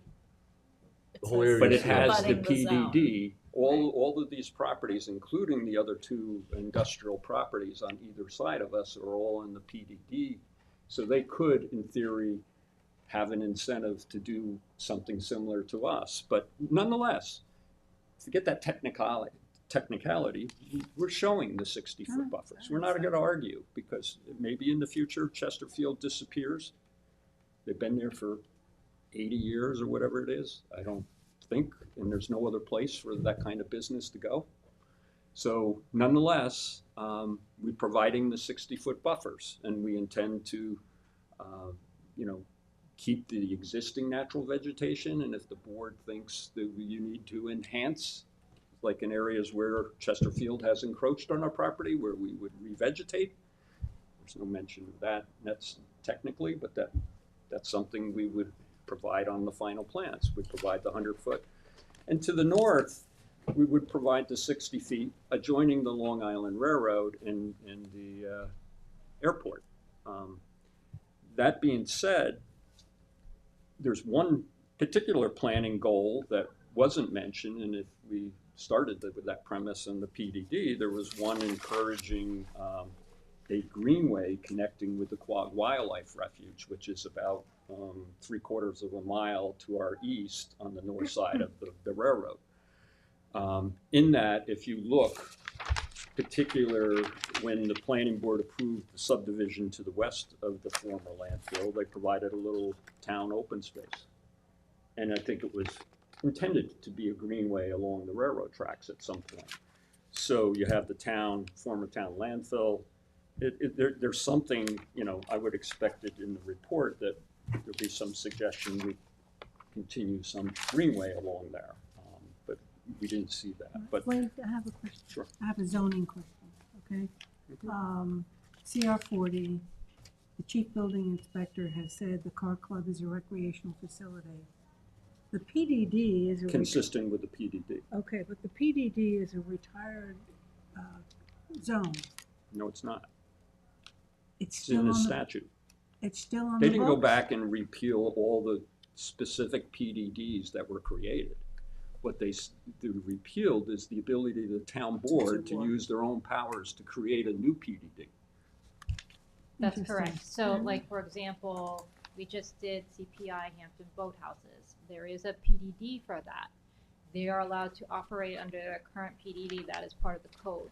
Filing of a new PDD is not permitted because That's that has what's been been done. repealed. Yeah. Correct. The Filing procedure a for new one. filing Exactly. for So new the- ones. so So the for zoning- example, the the zoning Hampton exists. Classic wouldn't be able to be allowed if it wasn't for the PDD. Right, Right. the underlying PDD, so it's Yeah, valid. so that's, Right. it's all established. Okay. We're not creating a new PDD. We're Right. implementing the PDD that Yeah. was approved by the, Town board. created by the town board.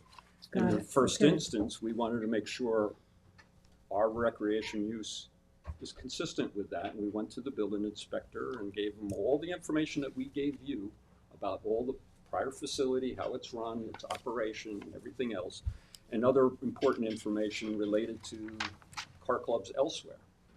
And they agreed. And it was also his suggestion and other suggestions that, hey, however, it's a private facility. Again, it's going to be limited. How much of the public, and, you could join and bring your car here. Why don't you consider other recreation uses? And we were directed towards, hey, pickleball is an up and coming. It's not available, and there's concerns about everybody putting a pickleball court in their rear yard. So why not? Let's put it on a public property in the middle of an industrial zone and give it to the town. If the town board doesn't want it, we'll take it off.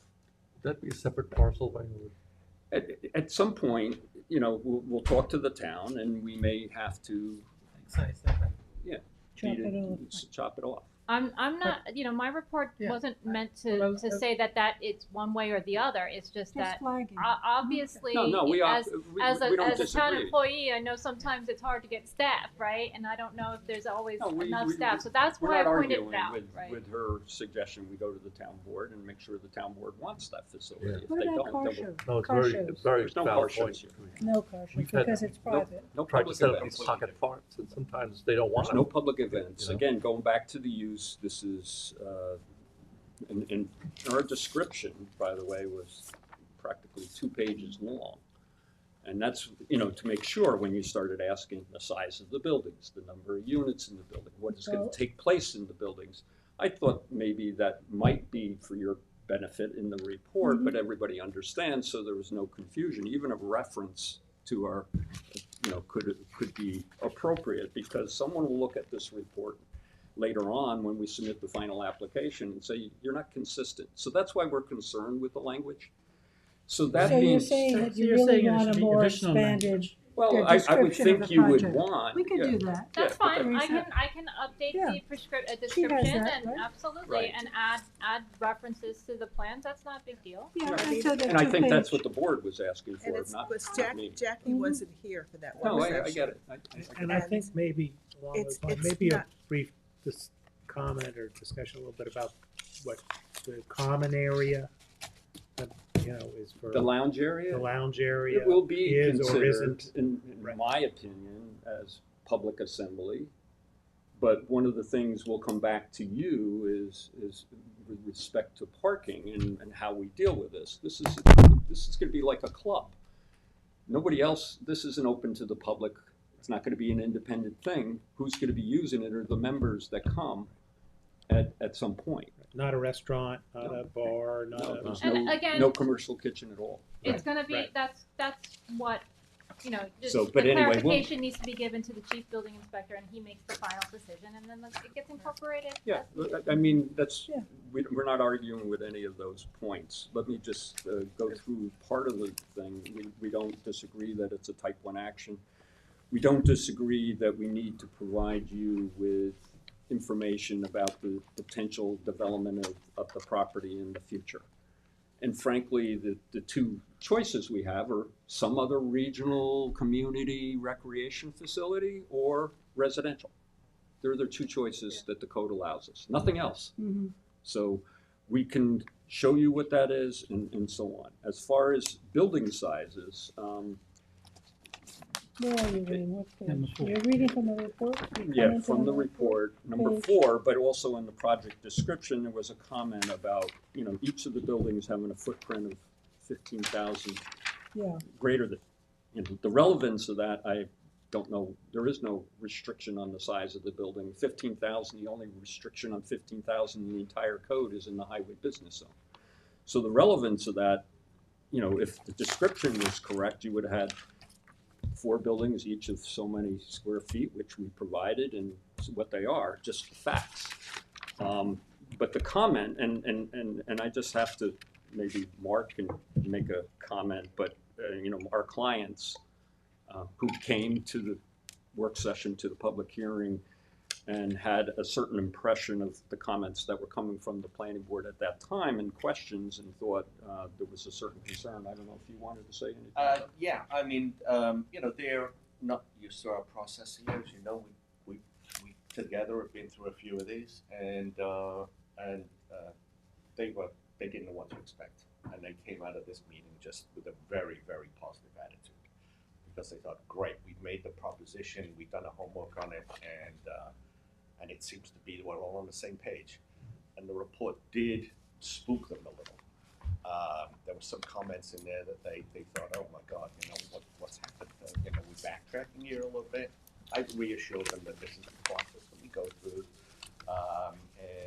you know, everything is going to work out. It's going to be a back and forth, but there are some certain concerns which conflict directly with what the project is, and particularly what the vernacular of the project is. This is a very isolated spot.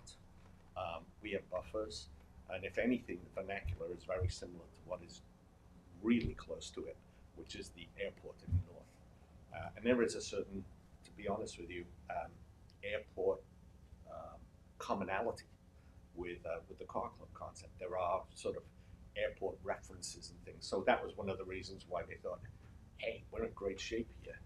We're adjacent to the airport. We like the look of the airport. We're not at all looking like everything that's down in the hamlet of Quogue, which is a long way away. So, but Quogue, sorry. Yeah, So, I think Teresa. For the purposes of the building, it was just to simplify, right? If you want, I can absolutely describe each individual building. I'm absolutely happy to amend the project as needed. Well, I think you know, in your defense, Teresa, you raised valid points, but you know, at the same time, you know, we have to acknowledge the spatial requirements of this use. It's way off the road. I think your points were valid, you know.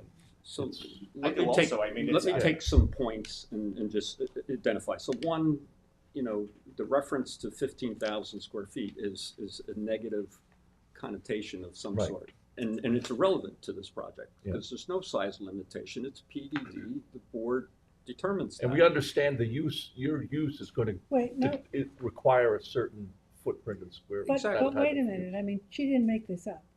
I mean, You can ask her, where'd she get the 15,000 square feet but from? I took the minimum size building. Each From where? building, from your plans, each No, plan. but where's the 15,000 square foot reference? Is there I a didn't limitation? say, I didn't say that there's any reference to the code. I'm saying each building has a footprint greater than 15,000 square feet. That's all I'm saying. I'm not Yeah. saying that this has to be reduced in size. I didn't say that. I didn't say the code says that you have to One's reduce it. I'm saying it's 23, one's 57, you know, one's 16. What's the relevance to 15? It was just They're all greater an than average. 10. it was You know, I'm just a number that this is the 15,000 is the closest one that's a round, even, nice number. So it's right? an average, is really. It's what not it even is. You could that. average It's them. not It's an not average. even average. Everything is over 15,000 These square are feet. well over 15. I mean, I don't- So it's, Wayne, I don't necessarily take that number as a negative. we I did mean, though. You Did did. you? Oh. Oh, We Okay, did. that's what we're The reference trying to get it, at. like I said, is a connotation to a requirement in the highway business zone that this board But has a I didn't make standard. any But she reference to didn't- the she highway didn't make business any zone, reference Wayne. It's irrelevant. But the point is the 15,000 is irrelevant. Fine, I can absolutely describe each building individually. Let's How's do about that. that? That's Okay. good. So that's number one. Number Point two, well taken. So each building will be described Describes it. That's in fine. size, all right? eliminate the reference to That- 15,000. Yeah, I mean, Okay. The next thing, spookiness eradicated. Yeah, Yeah. I mean, I think you have pretty specific edits to just the text of the report itself. Yeah. And so how is that typically Well, because handled? Teresa's here and we're here and Wayne will make his comments, yeah.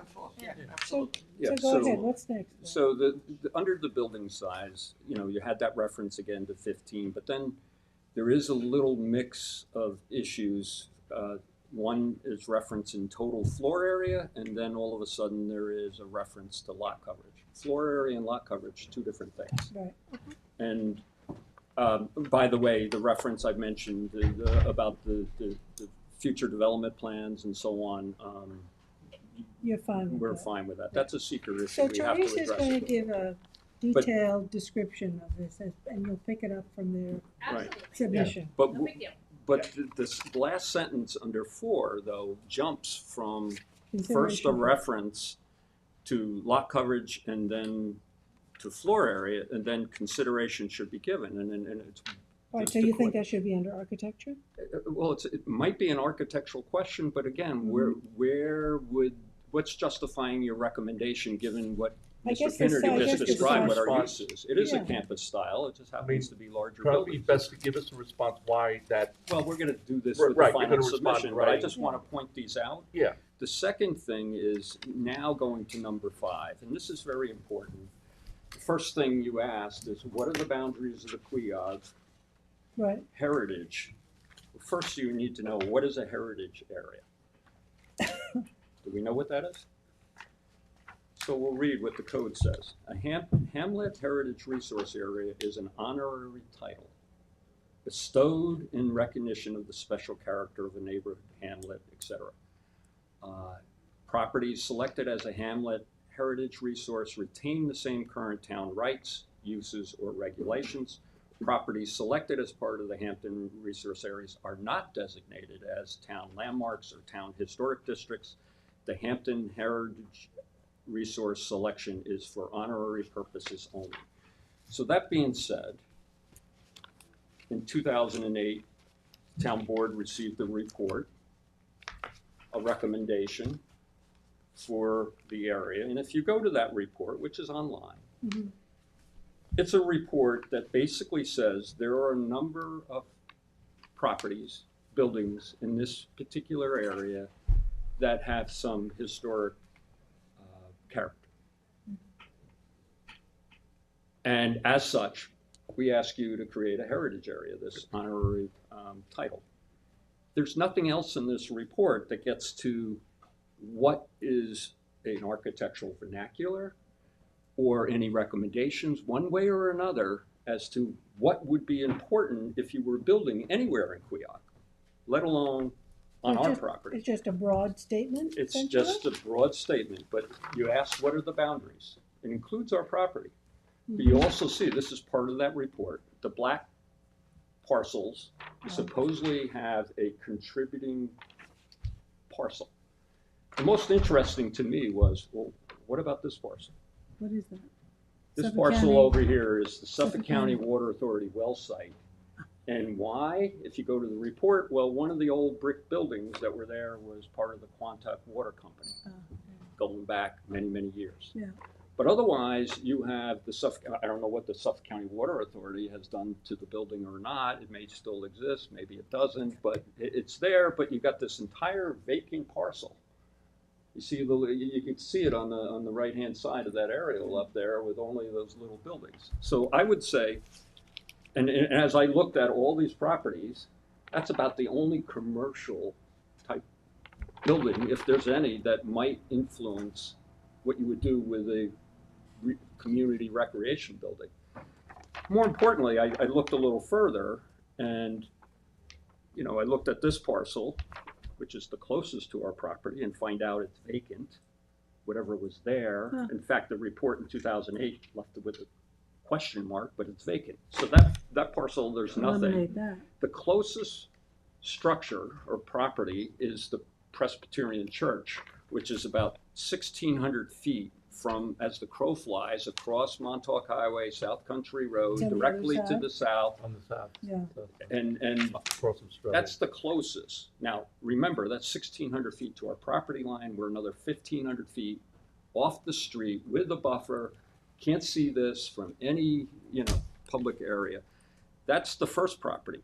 But I found it interested, and it's not a dig, but the one property that is listed in the report and shows a picture is the old Lucinda's ice cream store, which is now a residence, and that's located down here off of Main Street in Linden Lane, and it's about 4,000 feet, 4,120 feet to our property, and that's being suggested as what we should be considering building. And if you look at the building, it's a wood structure, and so that gets to some of the other comments that are in here, is that the recommendation is that we should be incorporating wood or masonry siding, batten board, and a facade or other architectural features occurring every 50 to 75 feet, consistent with the Queog Hamlet Heritage Area architecture,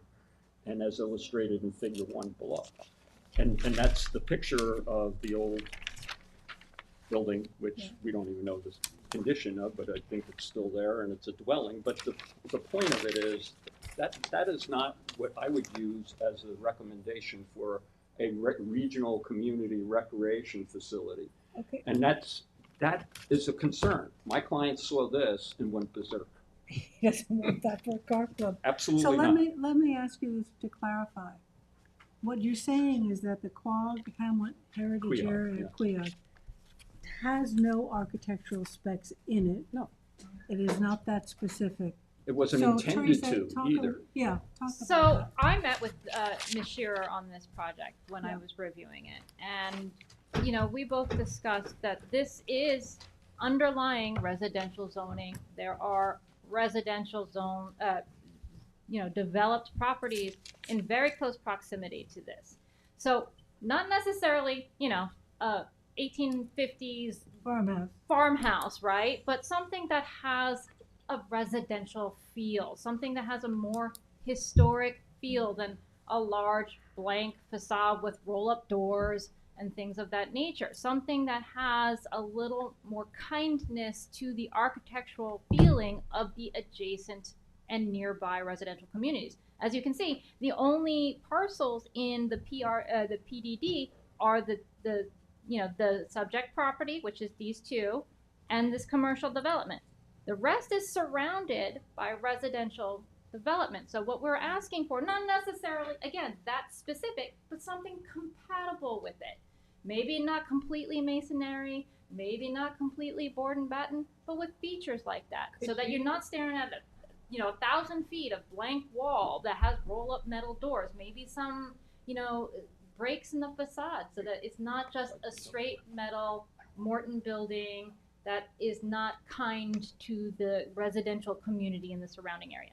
Not specific to that building, but something that is compatible with that building. So in all fairness, Teresa, if there are no design specs or architectural specs in the document in the Queog Hamlet Heritage Area, it's really hard for an applicant to say, okay, I'll redesign it this way, because there are really no guidelines. And so no, I understand that, so but the reference was to show that it was like too industrial. So, and it needs to be a little more residential in neighborhood. Can you bring up the architectural design? Well, this will be a type 1 action, so we're going to go through SECRA. Wouldn't we refer it to ARB in that will process? be referred and then you could notate that, sort of rework that section to say in the process of SECRA related to community character and in acknowledgement of the Queog Heritage Area, ARB will consider that at that time and then let them work on it based on their expertise.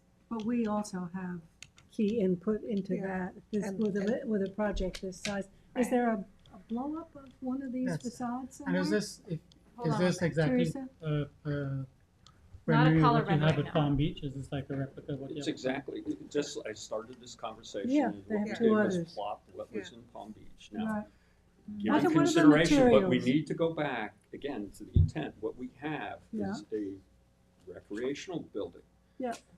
Let me give you an example.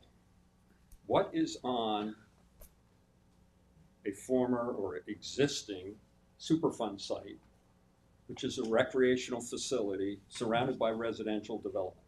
The North Sea, SYS. that's why, That's why yeah. And it's yeah. ugly. What And kind of it's building very- is it? Pretty ugly. Right. Yeah. But it Point well, fulfills the community's intent. What other kind of building would you put there? Well, What do you say, what kind of building point well could you taken. put there that's cost effective? for example, right, we have recreational buildings all over the place. We have horse farms that are recreational buildings. It doesn't necessarily have to be the same material as a horse barn, but there could be something more compatible with that, where you, instead of having So let's talk big about metal roll-up compatibility. doors, maybe having doors that are similar. There are, and those buildings can be Pre-submission. 20,000 I square know. feet. Those are large buildings.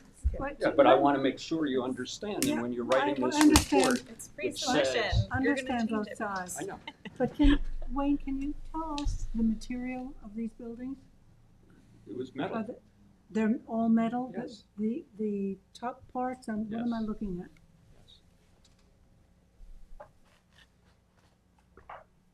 So that's what they proposed. Now, we of course are gonna go back and consider, but I mean, the When you submit. language here, when we come back with a final on your first approach, you might as well tell us now, if you're gonna pause deck because the building is metal, you might as well tell us, because that Well, could no, kill the what I'm project. saying is Well, that that's an acknowledgement in this pre-submission, I don't think that's- pre-submission yeah. report Way too early. to, Yeah, but if we're gonna go through an environmental impact statement to consider architecture, Do you- when we gotta talk about compatibility, again, 3 Superfund sites.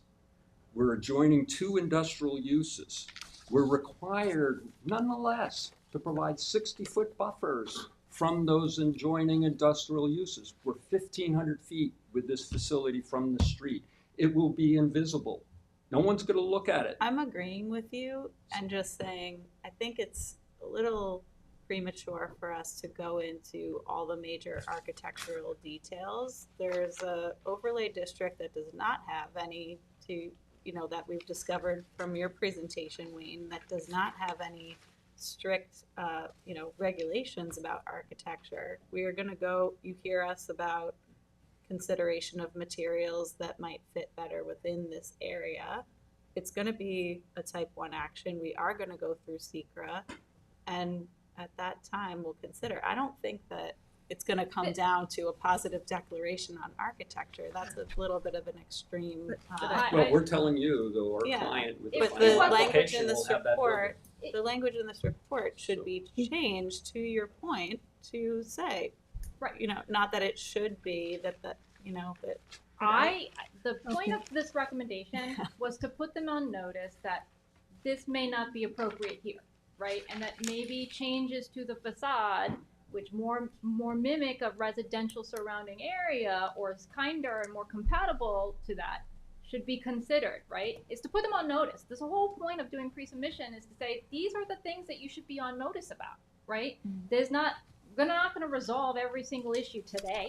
It's not gonna happen. That's not what pre-submission is for. The pre-submission conference is to put that applicant on notice that these are the issues that you need to address. And the whole point of this specific recommendation is that this is not harmonious with the existing surrounding residential characters, and that you should consider modifications that are more compatible with that. It wasn't to say this is gonna be a pause deck because these buildings look like this. That's not what that was about. Again, it was to put them on notice that there was concerns about the harmonious nature of these buildings with the surrounding residential character. Okay, well taken, but the other side of it is, that the recommendation that you discussed with Janice Shera is about this zone, this heritage area zone, which is kind of an amorphous feeling to it. And so you have to take that and then say to an applicant, well, you fall within this area, so you really should think about the design elements. It doesn't click because there are no design elements in this heritage area. I'm happy to rewrite it. Okay, And I'll so just say, and maybe perhaps the report will say it's recommended that when the formal site plan gets submitted, we refer to ARB in the preliminary stages, right? well, And then we just do yes, that. I mean That's that you do that automatically. that we do Right. it automatically, but our input at this stage to the applicant is giving direction. Now, okay, so we have industrial parks. We just had an application today in an industrial park. It looked like a residence, you know, it had very residential characteristics. I think it had a peaked roof, it had stone apron, right? This was the Yeah, the right. enterprise zone one. enterprise zone.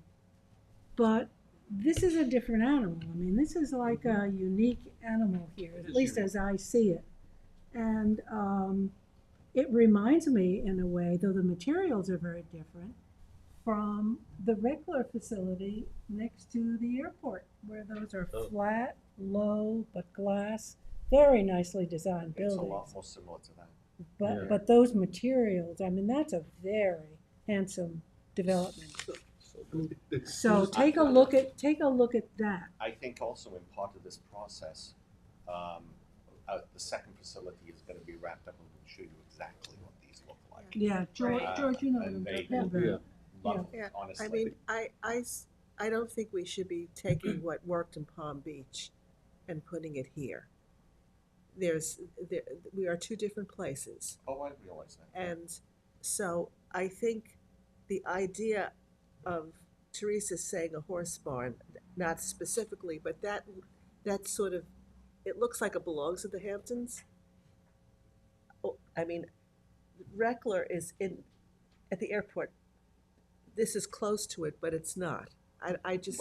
But we're closer to the airport than we are to other places. We're That's across the true. street, we're We're across the literally railroad across the track railway lines. from the airport.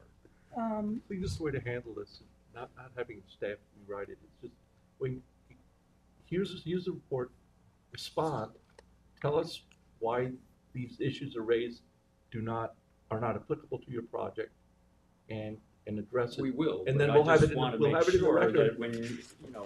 All right, so that We'll point have is, it in the that point record. is well However, I just taken. want to point out is the language Teresa used, she just changed twice.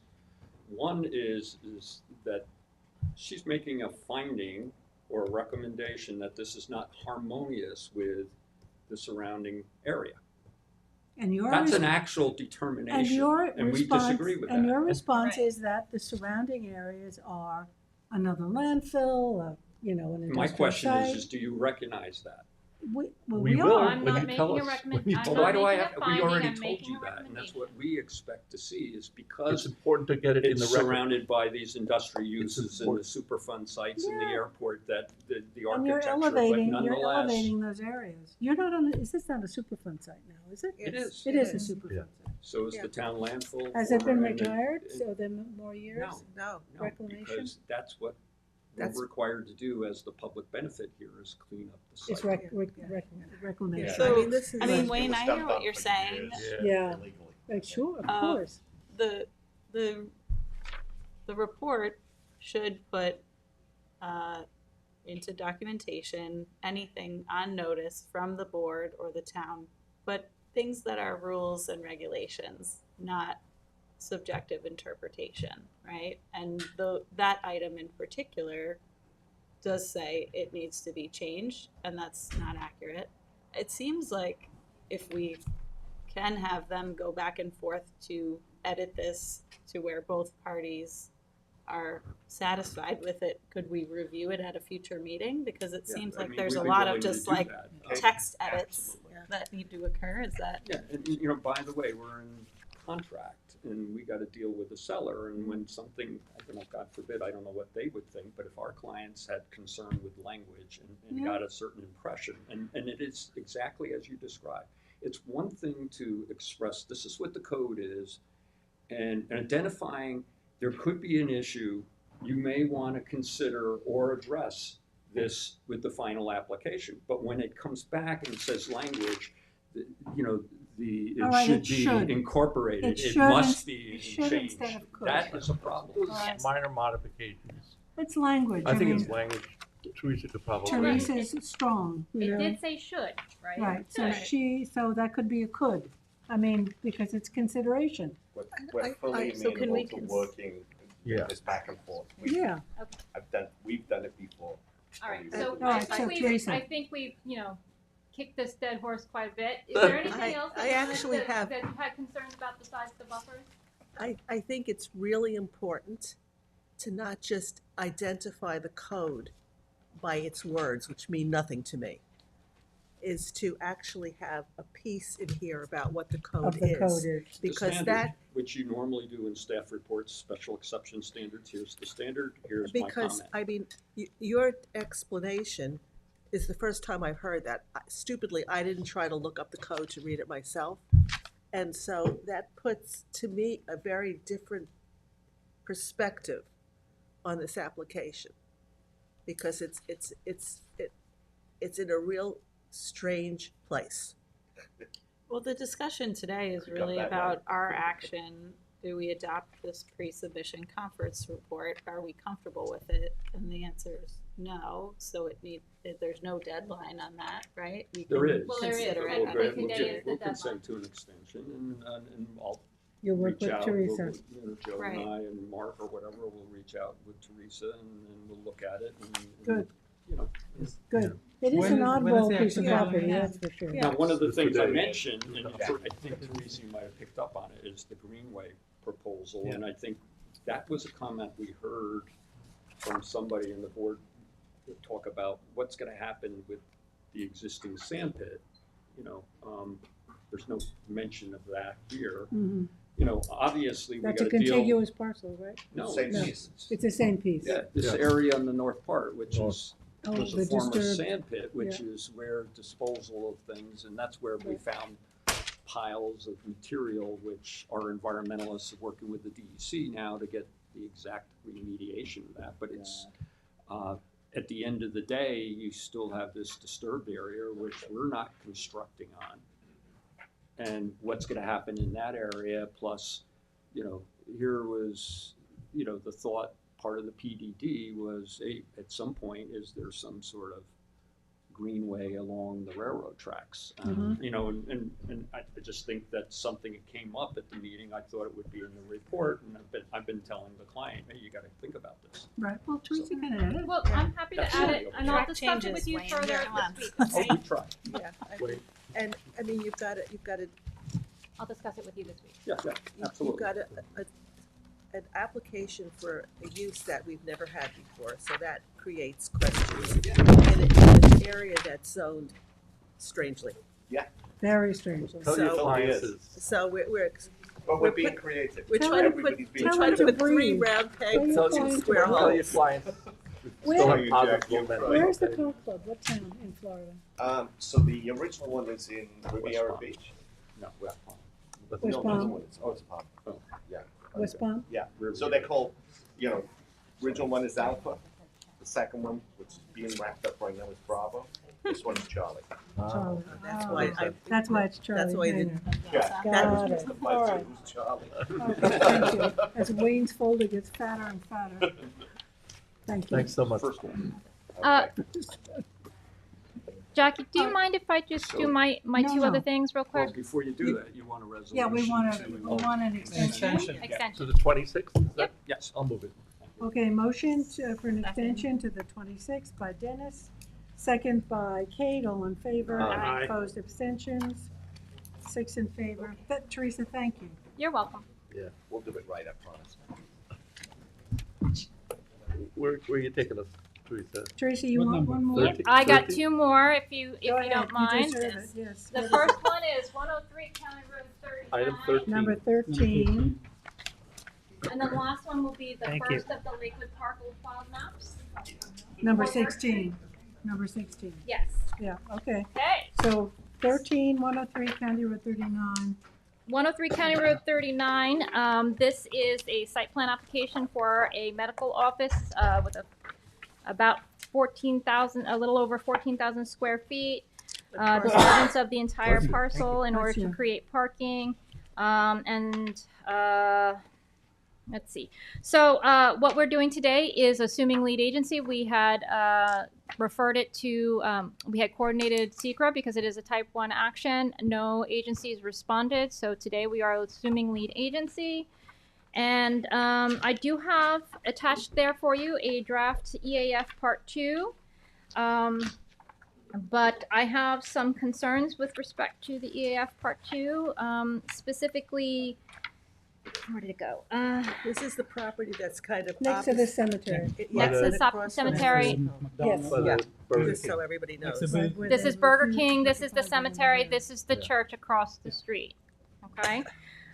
So I have some concerns with respect to impacts to land, specifically increased erosion. They are proposing to disturb to almost the entirety of the parcel, and in some places they are intending to, where did my notes go? In some places they are intending to modify the grade by about up to 9 feet, and they are intending to excavate a large below grade courtyard, as well as 7,000 square feet of basement storage. So, you know, I have concerns with respect to whether or not that those are, those impacts can be mitigated. But more than anything, as you can see here, I have some concerns with respect to traffic. It is a 15,000 square foot building. It is a very heavily trafficked road. They did provide us with a traffic study, but I'm not a traffic engineer by any measure. So I do think that maybe we should hire a traffic consultant to review their project. Have we seen that? You've received it, did you share it with us? I believe I did send it to you. If I don't, I'll send it to you again. Yeah. I'm happy to send it to you. There's actually a supplemental part. It was like a 1-page supplement. Email. If you emailed it, I'll find it, but there's the supplemental, I'll take that. Okay. So I am recommending we assume the lead agency today, but we should consider whether or not we want to hire a traffic consultant in order to do a full evaluation of the EAF Part 2 and 3 and make a secret declaration. Another item on here that is also of concern is that the project is in the rear of the building. The rear of the site. The structures are in the rear of the site, and all the parking is in the front. That's not consistent with the County Road 39 corridor study. And while the zoning requirements of that study have not been adopted into the code, it is still part of the comp plan. And as you can see here, almost everything immediately adjacent either has parking in the rear or on the rear and the side. So that's another major consideration that I have. But I think the first hurdle at this moment is the traffic study. I'm not an expert in the traffic, so I do think we should hire a traffic consultant. And I'll speak to Anthony about that process if you are agreeable to that. Yeah, I think so. I would pursue Yeah, that. I mean, anything of that size County on County Road Road 39 Yep. is a flag for traffic. Right. So the resolution before you today is to assume the lead agency. Okay, motion? Motion. Motion by Gloria, second by Kate, all in favor. Opposed, abstention, 6 in favor. Okay, that's And what is one. Talk about we the access over to North Sea Road. move as ahead with part the of There this is, too. there is a proposed cross access. Well, we'll do Right. it through We'll the next investigate process, that. yeah. Okay, so the last one is Lakewood 6. Park, Yep, map 872. The parcel is known as 4 Birch Street. It's the same, whatever. It's the same one? Oh, that's one more copy. It's in East Quogue, and they are seeking to redeem a development right so that they can conform to the underlying zoning. And they do have a certificate that provides them with 0.2758 development rights from another parcel that is also in the East Quogue School District. It's actually immediately adjacent to, it's one of these parcels up here that is not owned by Lewis Road. So it's development right think it's this parcel that is being redeemed. So there's a certificate for one of these two parcels. It's being redeemed in order to allow for development down here on the subject property. Same school district. Same school district. And it's like a fraction of a development right. That's all they need today. Any discussion? No? Okay, so we'll approve this. Motion by Dennis, second by Second. Gloria, and all in favor? Aye. Opposed, abstention, 6 in favor. Thanks, Teresa. Thank you, Teresa. Thanks, Teresa. Okay, let's go back. Now, where are we? Trotta? Anthony? You want to do one, the other one? Yeah. You clear. May I, do a clearing? Sure, where are you? 449 Watermill Town. Give me a number. 25, 23, 23. 23, excuse me. 449 Watermill Town Road. This again is a repeat. We had looked at this together on July 11th. Sorry, one moment, let me pull it up.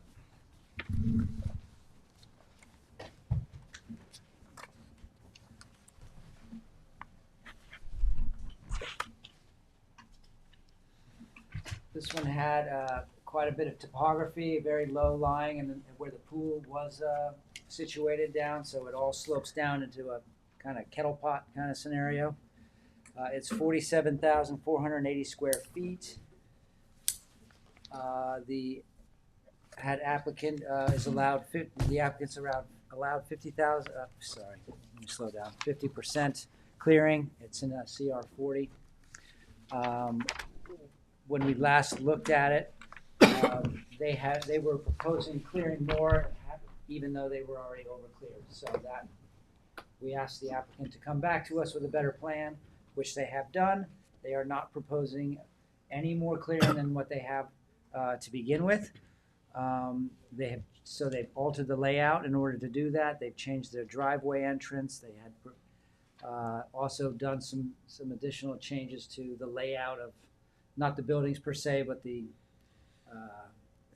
paved areas. Seth, remind me again, were they tearing the stuff down? I'm having a hard time remembering.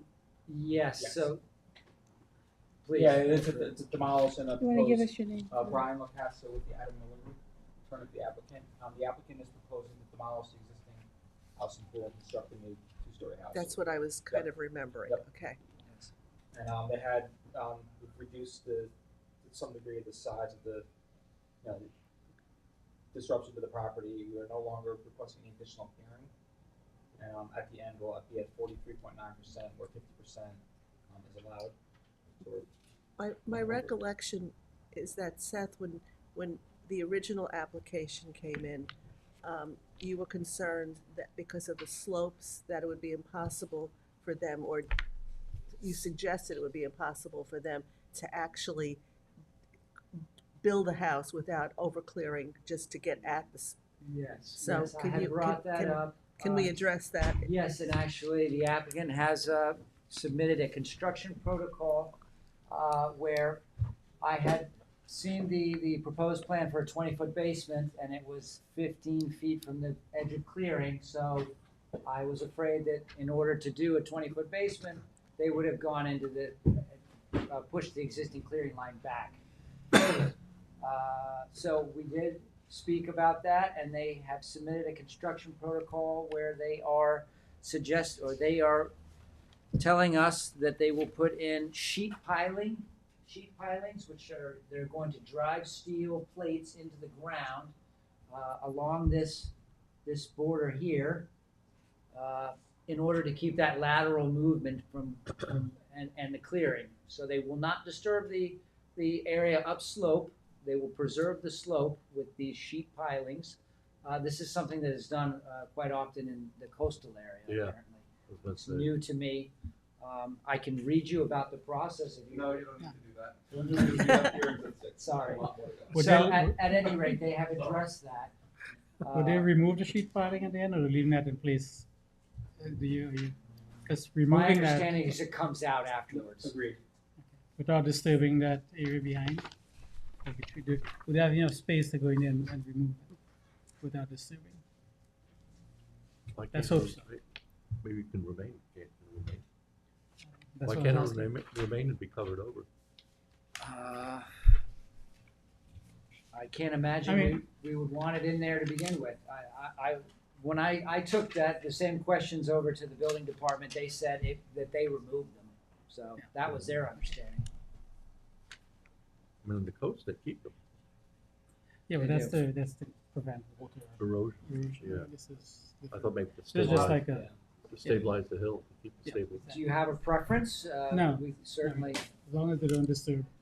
Okay, It is yeah. a- So, they have also re-engineered or redone their revegetation plan to show some other areas that had been brought forward, like a propane tank that was put inside of the revegetation area. They had pulled that. They had also promised to do directional drilling for their electrical service. So they have met my requirements that I specified to them. They have they plan on revegetating more than is necessary with the native plants that we have suggested to them, in conformance with the spatial layout as well. So I feel like they've achieved everything that we've asked of them, and I would suggest that we allow them to proceed on. Thank you Of course. for doing that. Resolution? I have a resolution saying that we would approve their revegetation plan. I can add that the sheep piles should. No. No? Yeah. Okay, I do have it with me. Okay, you can distribute it, but let's take a motion. Yeah. Okay. Motion by Dennis, second by George, all in favor? Aye. Opposed, abstention, 6 in favor. Very good. Okay. Thank you very much. So just let me, Thanks, Brian. Anthony, you have the bulk of this today. Yeah, well, I have all my stuff. Okay, but Prenny, you have one thing? I have a couple. Okay, all right, so Stan, but we have, Here, it's let four, me- it's 4:30? Yes. Let me do a little house cleaning then, so we can get Perfect. some of this. Let's Perfect. do my two cannabis ones, number 20 and 21. Okay. Okay. 20 and 21. Okay, is there anything that we can take off with no action deadline? There's a couple here. Mill Farm, No farm is off. Mill Farm number 9 is off. No, where'd you go, George? 93 East Montauk Highway. This is number 20, Mott's only. Okay, This is 93 East Montauk Highway. This is just to the west of, it used to be the Capital One building. I Yes. forgot what bank it is. We did a site plan for this site to redo the BNB building and for an auto zone. yes. We now have a pre-submission application to convert this to a cannabis dispensary. And obviously, we're gonna schedule the pre-submission conference, and then you'll be presented with the plans and everything else. So I just wanna schedule the pre-submission Okay. conference for October 24th. October 24th. Motion? Motion by Second. Kate, second by Dennis, all in favor? Aye. Opposed, abstention, 6 in favor. Anthony, the resolution in the packet did not have a date for the Yeah, meeting. that's why I realized that, so I wrote all my dates here. Yeah, Okay. Sorry about that. Which one next, Anthony? Number 21, Three? which is the Hamptons Collective. Yep. This is 257 County Route 39. A. Um, I've learned. Me too, you know what, you're 100% right. What's there now? It's the garden center. Oh, okay, yeah. Used So to it be looks like, Peacock's Gardens, Makex Gardens? used to be Yeah. Peacock's Yeah. Gardens. So this is to utilize 2,600 square feet of space on the property for a cannabis dispensary also on this site. So I'm going to recommend that we schedule this pre-submission conference for October 24, 2024. Two I of want to be them? there for both of them, so I Okay, can handle those. October 24. Yeah. Okay, motion? Motion. Motion by Second. Gloria and second by Dennis, all in favor? Aye. Opposed, abstentions? So do we bring our sleeping bag 6. that night? What's that? 6 in favor. Depends. Okay, You want Brenda to do her stuff? Brenna's got 2, right? Yeah, I have one of them completed ones and extensions. Okay, Okay, so yeah, let do her do them, it. yeah. That's all right. I don't have to.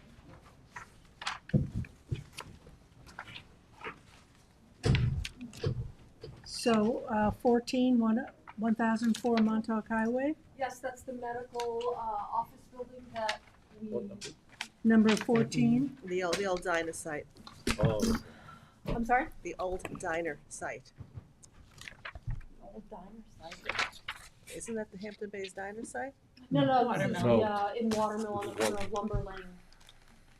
I'll pull it up. Not Lumber Lane, Not Lumber Lane, Willow. Willow. Willow. Willow. The one we wanted to turn around and didn't. We'll get there. Willow. And so this is, This is the medical, office building that we had it in for pre-submission, in, I believe it was March and April, the report was adopted, that was followed by a work session, because we Right. had them change the architecture a little bit. They submitted, for a site plan application, so they've come in now for the final. There are a couple documents missing, so the application's incomplete until they can, okay, supply that information. so we're deeming number 1004 incomplete. Motion by Kate, second by Dennis, all in favor? Aye. Opposed, abstentions, 6 in favor, so it's incomplete. And then you have, I think it was number, it's late, is it 26? Campbell 20 Ranch. 25. the 25 Campbell Ranch. This is, Extension on this?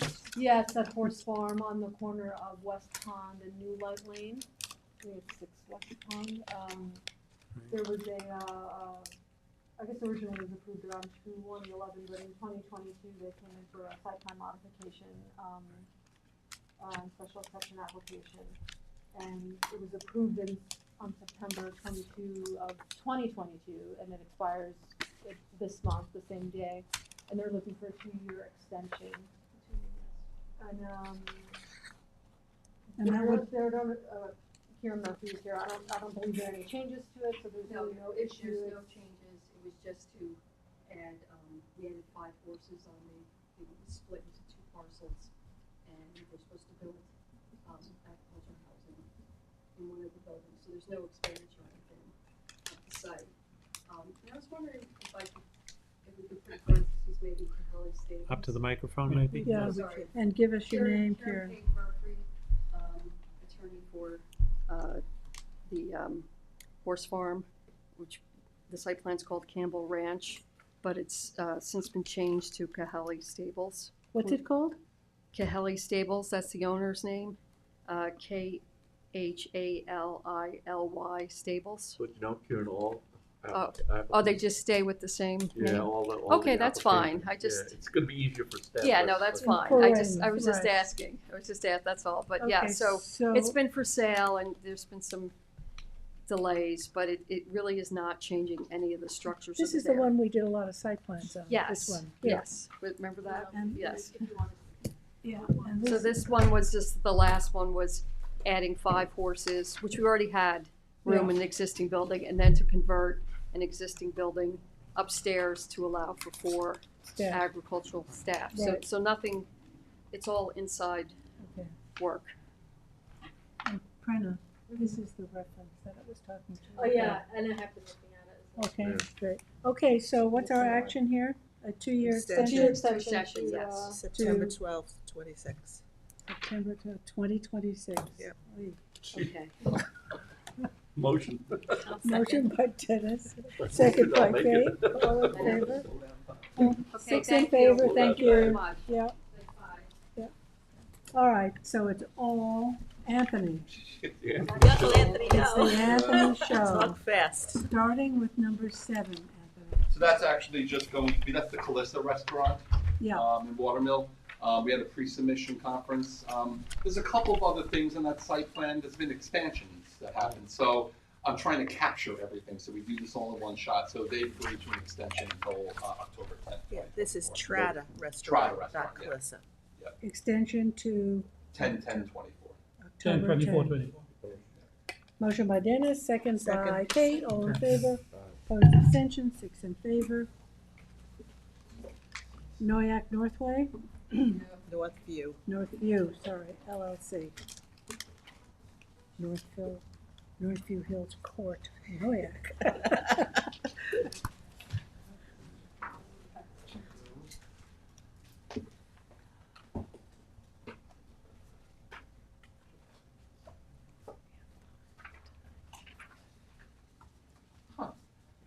Strange. You guys get a resolution in your packet? Yes. Okay.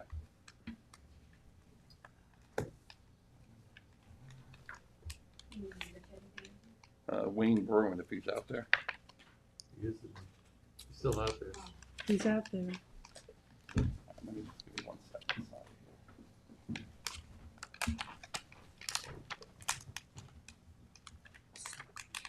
Are you cold? No, that's why I wear this jacket. I'm frozen. He's like a kid. Well, we can Close the window. Lawrence, frozen. Okay, I don't have it in front of me, but I read it. do you but have I don't- extras, Anthony? Yeah, I printed out a bunch of them for some reason. Always have my stuff with me. This is the one up here. For completeness? No, it's the resolution of approval. Oh. Final conditional approval. This is next to the bridge where they gave open space. Yeah, I need these. Well, I'll copies of resolutions. There's a trail that crosses and we're trying to relocate it and cluster subdivision. Yeah.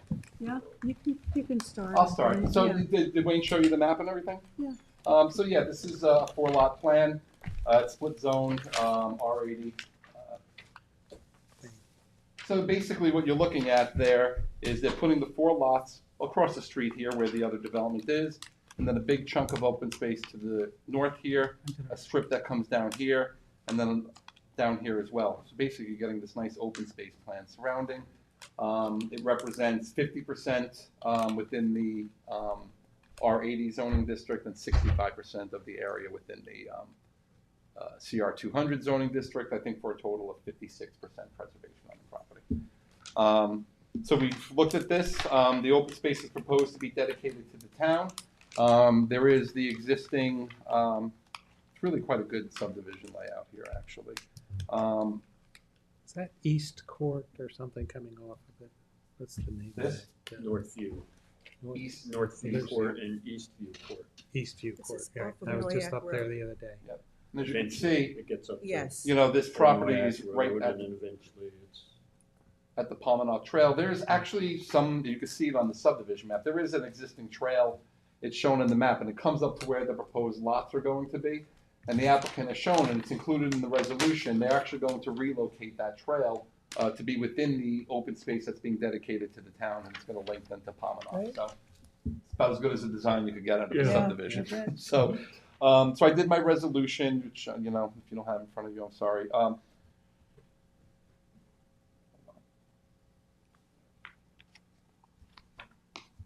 Just give me 1 second. I'm so sorry. What's the percentage of open space, Wayne? I think it's like 56% altogether. because it's a split zone. Yeah. The zoning district line is right here. So this portion CR 200 and this was CR 80. We did a yield map and then as per. Came up with. So I have it up here so the board sees it. So the findings, this is a PRD plan and it locates the open space adjacent to town open space, and this is good. We've also included a 50-foot wide non-disturbance, non-fertilization buffer along the road there to protect the streetscape along the lots. The park requirement, all this basically say that we're getting the open space and the trail link, so the park is being satisfied. It's being relocated, the trail, we noted that in there. Because it's a cluster plan, the lots are falling just shy of 60,000 square feet, so we're using the R40 zoning district. It's in the Aquifer Protection Overlay District and subject to clearing. I have to fix this here. The secret was addressed on this, so it was a type 2 action. So this was a mistake in here. Number 7? Are you Yeah. deleting it? Yeah, it's getting, well, it's gonna be changed, it's type 2. But it was an archaeology area, so we did get an archaeology report that showed that there was nothing there. We deemed the application complete in May, had a final hearing in June. It was closed with a 10-day with no comments received. The pre-app report was adopted December 8th of 2022, and this map is in substantial agreement with that. Health departments approved this in March 22nd of this year with covenants and restrictions, which are shown on the map, and we're not subject to the Long Island Workforce Housing Act. We did the referrals. The engineer came back. Incidentally, they mentioned here about horizontal slopes, but he's referring to the section of the code that takes out certain slopes from yield, which is not applicable in this particular case, so I just wanted to clarify. 3-inch rainfall, he's recommending the speedies, and then obviously the areas of cut and fill would have to be part of the SWIP that goes with that. We're going to put in the covenant for the SWIP and speedies. That way, at the time of building permits, that information will be submitted to the engineer prior to a building permit being issued. Fire prevention provided comments. They do mention about fire hydrants and fire mains, but the public water is so far from here. We're on individual wells. We have the cisterns already, 2 of them actually on this street. So there's no public water coming down here. It wasn't required. It's way too far. Conservation Board made their recommendation. They talked about the forest values here, ecological values. They generally support the plan as it's a open space. So they say it's generally consistent with their recommendations. They recommend showing the recent clearing. There's a little bit of clearing on lot 1 because we authorized for test wells.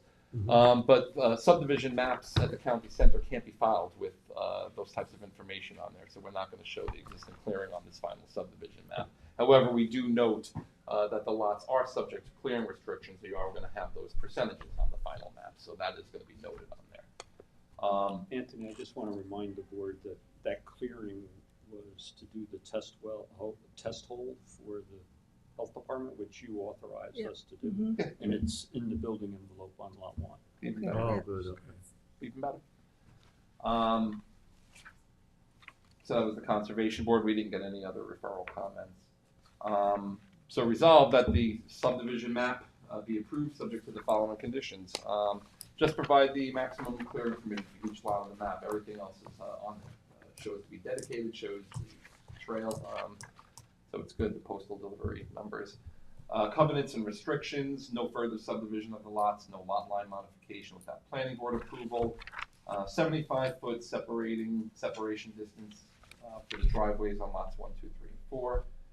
We note that lots 1, 2, 3, and 4 are subject to a 50-foot wide non-disturbance, not fertilization buffer. It has to remain free of all clearing or any disturbance in structures, with the exception of an individual code-compliant driveway for each lot can go through. Split rail fence shall be installed and maintained along each of the open space boundary lines on lots 1, 2, 3, and 4, as shown on the file map prior to issuance of building permits and certificates of occupancy. Pre-installation of the project limiting fence prior to any clearing. No new utility poles for overhead utilities on the lots. No new utilities. All new utilities shall be installed underground. The 3-inch rainfall for impervious surfaces. The retention of stormwater on site. All the lots, and then of course the coverage and the speedies, and that of course that's when the engineer is going to look at all the clearing and the grading and everything that goes with these lots. Anthony, can I just ask a question? Sure. In the language, and this came from the engineer, normally, there's 2 ways to address the SWIP. And one is require the developer up front to do the SWIP, which applies to everything, and then it's held in place until the final development occurs. Here he's not recommending the developer do that, which I think is appropriate, but he's making each lot do that. But the last sentence says the requirement shall remain in effect until all lots have been developed, which if I'm going in on lot 1 and develop, why should I have to hold up your CO until the other 3 lots? So hopefully we can. Well, it would be. We haven't you know, incorporated any conditions regarding this. Well, it was, he recommends the covenant to put the, not, Yeah, but we haven't placed that covenant. I mean, he can recommend, that's his recommendation. Right, yeah. Yeah. That's all I'm suggesting. Yeah, is that he recommends on one hand, you do it on each individual Right. lot, which I think is appropriate, but to hold up the CO until the other lots get developed doesn't Oh, I make could sense. fix that, Dennis. I could remove Yeah. that requirement Yeah. very easily. The last sentence. What we Yeah, get to the last sentence of number You 4. can't change his requirement, his report. His report is his report. Yeah, that's his recommendation. But we could do our covenants. Exactly. Perfect. I'll fix that for you. Relocation of the existing trail to be entirely within the dedicated open space. I suggest that just they go to the Trails Advisory Board and let them tell them how to blaze it, where to do it. And then it should be shown on the final map as an existing trail, and then the map can be signed and the town could accept the open space. The submission of a deed of dedication for the open space and the town board acceptance of same. The mortgage consent if applicable, title certification, approval of the legal documents, and then submission of the Mylars and paper prints to be signed and then recorded within 62 days. Any comments? Anthony, you have Other than the one we had, which you addressed, and I just want to acknowledge, I did review this with my client, Mr. Morrow, and he understands what the board is asking for, to have the trail relocated before the town board accepts the deed, and it's all in place, so I told him, should be out there trying to figure that out, who's gonna do the work, and then we'll get a hold of Dave Wilcox or whoever, somebody else on the Trails Advisory to do exactly what Anthony recommended. So Okay, other than that, so that's clear. Tom? the bottom of page 3, the Town Fire Prevention Department, third sentence up, I think there's a typo. Proposed lots are all accessible via North View Hills Oh, Court. okay. Yeah, that's actually directly. That's how they wrote it. Yeah. I- Okay. And that's all I have. Okay, do I have a motion to approve? Motion by Gloria, and second by Kate, all in favor? Opposed, abstentions, 6 in favor. Thank you. That is for you, finished? thank you. It's enough already, right? Nothing to. All right, Anthony, we did 8. Mill Farms 9 off. is off. Farrell Building, We're going to do an extension of the action deadline until September 26, 2024. extension to September 26th. Motion by Dennis, second by George, all in favor. Opposed, abstention, 6 in favor. 11.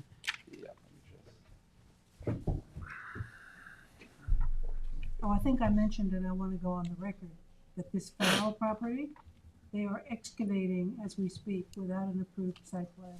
I will be out there tomorrow. Number 10, Farrell Butter Lane. Big yellow sign. That's it. This next one, number 11, 1456 SRR LLC. We've been looking at this for a long time now. It's on Spionk Riverhead Road, LI 40. We've done a lot of site plans. Actually, I think this is Mr. Broidy's site to the north here. A lot of industrial warehousing and such uses over here. Looks like there was an existing residence on this property. This is, we're going to do the secret, and I'll show you the plan in a second.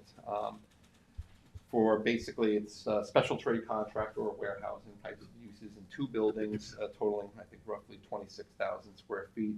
One building will be here, building will be here, with the parking in the middle. We had met with Susanna some time ago when we were talking about vegetation on this property. As you can see, much of it's been cleared, and then when I've been to the site, there's lots of debris, lots of dead vegetation in here. So a lot of because it is an aquifer, so a lot of what we're going to get here is going to be new revegetation to address overclear. What's the building in the front? House. A residence? The residence. That's gonna be torn down. That's going to be torn down. Yeah. So then, the site plan then, and actually you can sort of see where we're going to be doing the planting. Okay. Yeah, and actually, we don't have to get into the details until we're going to deem this complete after secret, and then I'll do my referrals. But they did give us, even a revegetation plan that's pretty substantial at this point, and we'll refer to Marty's office.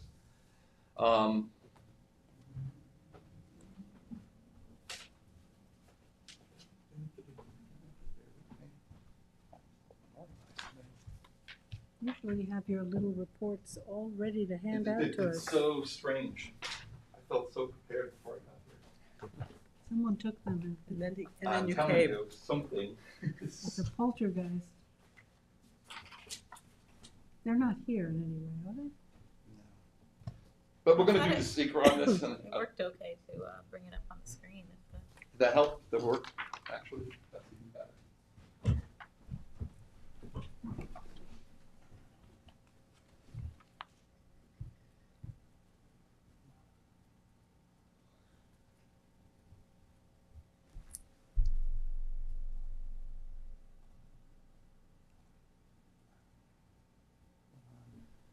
It's set up a little different on here than it is.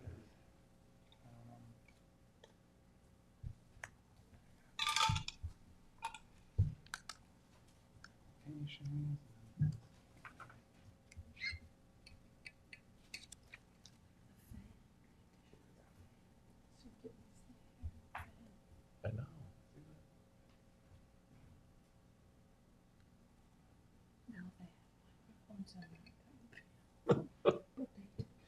Oh, good. Perfect. Yeah. So this one is a secret review. And just real quick on this property, like we get a lot of these industrial sites there, the town code allows a 50% clearing. You could go up to 65% with the transfer of development rights, because that's what the Pine Barrens allows, is up to 65%. In this case, they are proposing, they're already overcleared on the property, but they are proposing to bring in some development rights. I think it's going to bring them to 53%, just so the board is aware, not to the 60. And actually, I heard it's changed. It's not 65% anymore. The Pine Barrens dropped it to 60%, just so the board is aware. So, but they're only asking for 53, and that would include bringing in the clearing rights to do so. And we will, of course, do that when we process the application. So under the secret review, impacts on land. Yes, there's always impacts on land. In this case, a lot of the vegetation has been cleared or has already died. So I think as a result of a revegetation plan to bring it back into compliance would offset any of the potential impacts as it relates to impacts on land. No unique geological features on this property. There's no surface water near the site. There's no wetlands on or near the site. Impacts on groundwater. Yes, there's always impacts with new development. But again, we'll get some new vegetation here, which would help mitigate that, along with the upgraded septic system and that sort of thing. Impact on flooding. Now, this area isn't known for flooding, and again, it will be reviewed to ensure that all drainage is contained on site. No impacts to air expected. Impacts on plants and animals. It should have said, well, it's not marked here. But I always say yes, all these projects have some impact to some extent. But again, we're going to get a revegetation plan that will restore some habitat on the site. So I think that's good. No agricultural resources that would be impacted. No aesthetic resources that would be impacted. No historic or archaeological resources that would be impacted. It's not in the archaeological sensitive area. No open space or recreational opportunities on this property. It's not in a critical environmental area. Impacts on transportation. Yes, as always, new development always brings impacts on transportation. Special trade contractors, don't generate a lot of vehicular traffic. The traffic usually is dealing more with the trucks coming in and out of the site. But typically, we don't generate a lot of traffic with this. Impacts on energy. Yes, all new development impacts energy, and we will, as always, ask the applicant to do LEED certified buildings and so forth. Sustainability. And sustainable green infrastructure, solar, all that stuff. Impacts on noise, odor, and light, not expected. No impacts on human health. Consistency with the community plans. It's consistent with zoning and what's permitted in that. Not asking for any relief from the zoning board. And community character. This is the industrial zone, so we're getting the uses that we normally get there. So I don't see any major significant environmental impacts, and I would recommend a negative declaration. Where do you put the requirement of the Pine Barrens compatible growth area? That Where would that come under? I put it under Land? impacts on land, yeah, because that's where it First one? And the first one, understand, we do this whole thing here, that, you know, we do. Yeah. And now I condensed that, that's already been That's your condensed on this piece of supplement, paper, yeah. So I'll put it right there, as a matter of fact, this is Please. to answer your question. And that's all I have on that. Motion for a neg deck? So negative declaration. Yeah, I'm recommending a neg deck. I'll second. Okay, motion by Dennis, second by George. All in favor? Aye. Opposed, abstentions, 6 in favor. And then real quick, number 22, it's the same application. I'm gonna recommend that we deem it complete and schedule the hearing for November 14th. Motion. 1456, SRR LLC. Yep, number 22, yep, I have it on twice. So we're deeming it complete. Schedule a hearing for November 14th. November 14. Okay. Motion? Motion. By Gloria, second by Kate. All in favor? Aye. Opposed, abstentions, 6 in favor. Back to number 12, which is Jane Frith. Everybody knows this application. We're under a secret, this one, but I spoke to Kieran, actually. We're gonna get an extension of the secret action deadline until September 26th. That one requires some attention. Will you send us some Yeah, documents? in yeah, the- I'll make sure, I'll give you a whole before? packet of information, because there was so much with that. Yeah. September 26th. September 26th. Motion. Motion by Dennis, second by Kate, all in favor? Aye. Opposed, abstentions, 6 in favor.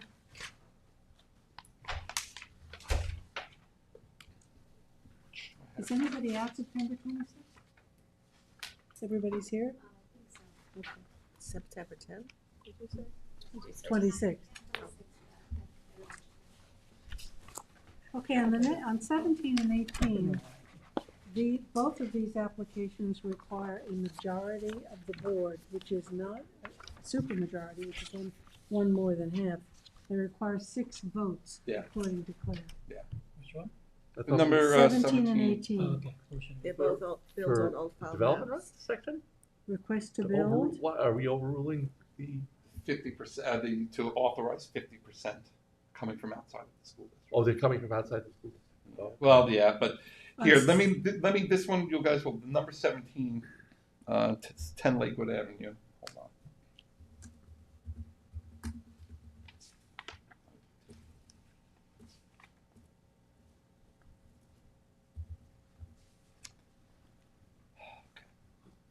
So this is the lot, it's this vacant lot here, it's a private road, Lakewood Avenue in East Quogue. It was a development section that was opened up by the planning board in 1980, something like that. It actually it's this piece and this piece back here. It's an R40 zoning district, and the property, it was shy 266 square feet to make it a development section, or to allow for a right to build. So the guy came in with a right to build to transfer 266 square feet from a 0.1 Pine Barrens credit in the West Hampton Beach School District. That's why we're here, is because the 266 square feet are coming from the West Hampton Beach School District. This is East Quogue. However, East Quogue, once you're past grade school or whatever it is, sends everybody to West Hampton. So this resolution, and I didn't act, because this sort of got lost in the mix actually, was to authorize a development right transfer of 266 square feet. This is old file map. It's an old file map. I actually just don't have the information. I do have a resolution. I just forgot to bring it with me, but it's literally just to authorize the transfer of 0.1 Pine Barrens credit for 266 square feet to allow this property to get its building permit. Now, not all Pine Barrens credits are old file maps. Is specifically an old file map? Yeah, this credit? one is actually, and I have it listed out, but I for some reason didn't bring all my stuff here. That's fine. But we're talking about not like the next one we're about to do with the picture houses. Okay, this is so a number- motion on this, now we require 6 votes on this. You need probably 6 votes on this. Motion. So the motion by Dennis, second by I'll second. Gloria, all in favor? Aye. Aye. Opposed, abstentions, so there are 6 votes. Kristen, you What might do you want call to it? make note of that. Squeaker. Majority plus 1. No. 3/4 majority. 3/4 Oh, majority. okay. And then, just so Joe, we had this discussion, it's 5.25 people, rounded up to 6. So we all have to say yes, because we only have 6 people. That's right. You can't round down, you have to round Can't up. round down. So And you'll, And we're down a planning board well, member. that's so it, it has that's to why be we all, everybody. that should be everybody. All right, so 18, you're gonna give us a little, Yep, I'll you have show you. nothing on this either. So if we. There was a resolution in that packet. If we only Should had have been. 5 people here, we could not have You voted. couldn't do it. That's why it's been put off. It's been Okay. put off several times Okay, because we've had I'm just absences. raising that point. Yeah.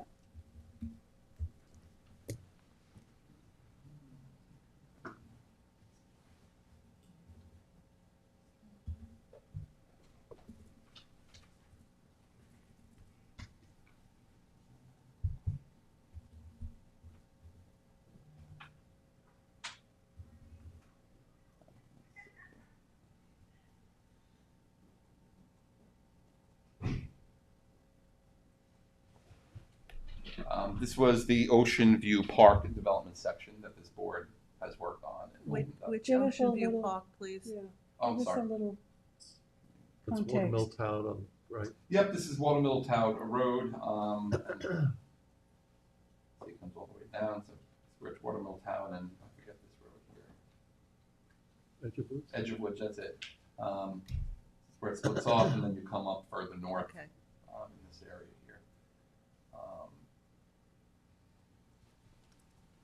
This was the development section. We did the other ones in here for Joe. It's just that when I got to this one, we didn't have enough members. So let me bring up the resolution because we've done a few of these for Joe, and so far they've been perfectly written.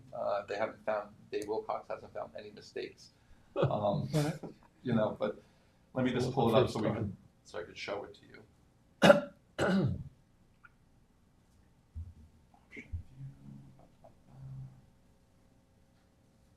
I thought all your reports were about the Xerox machine. What's that? I bet your reports are about the Xerox. Before the meeting, they're always on my desk, sitting in a pile for me. I can't believe they're not sitting here. I'm baffled by this. No, I'm on my last stuff now.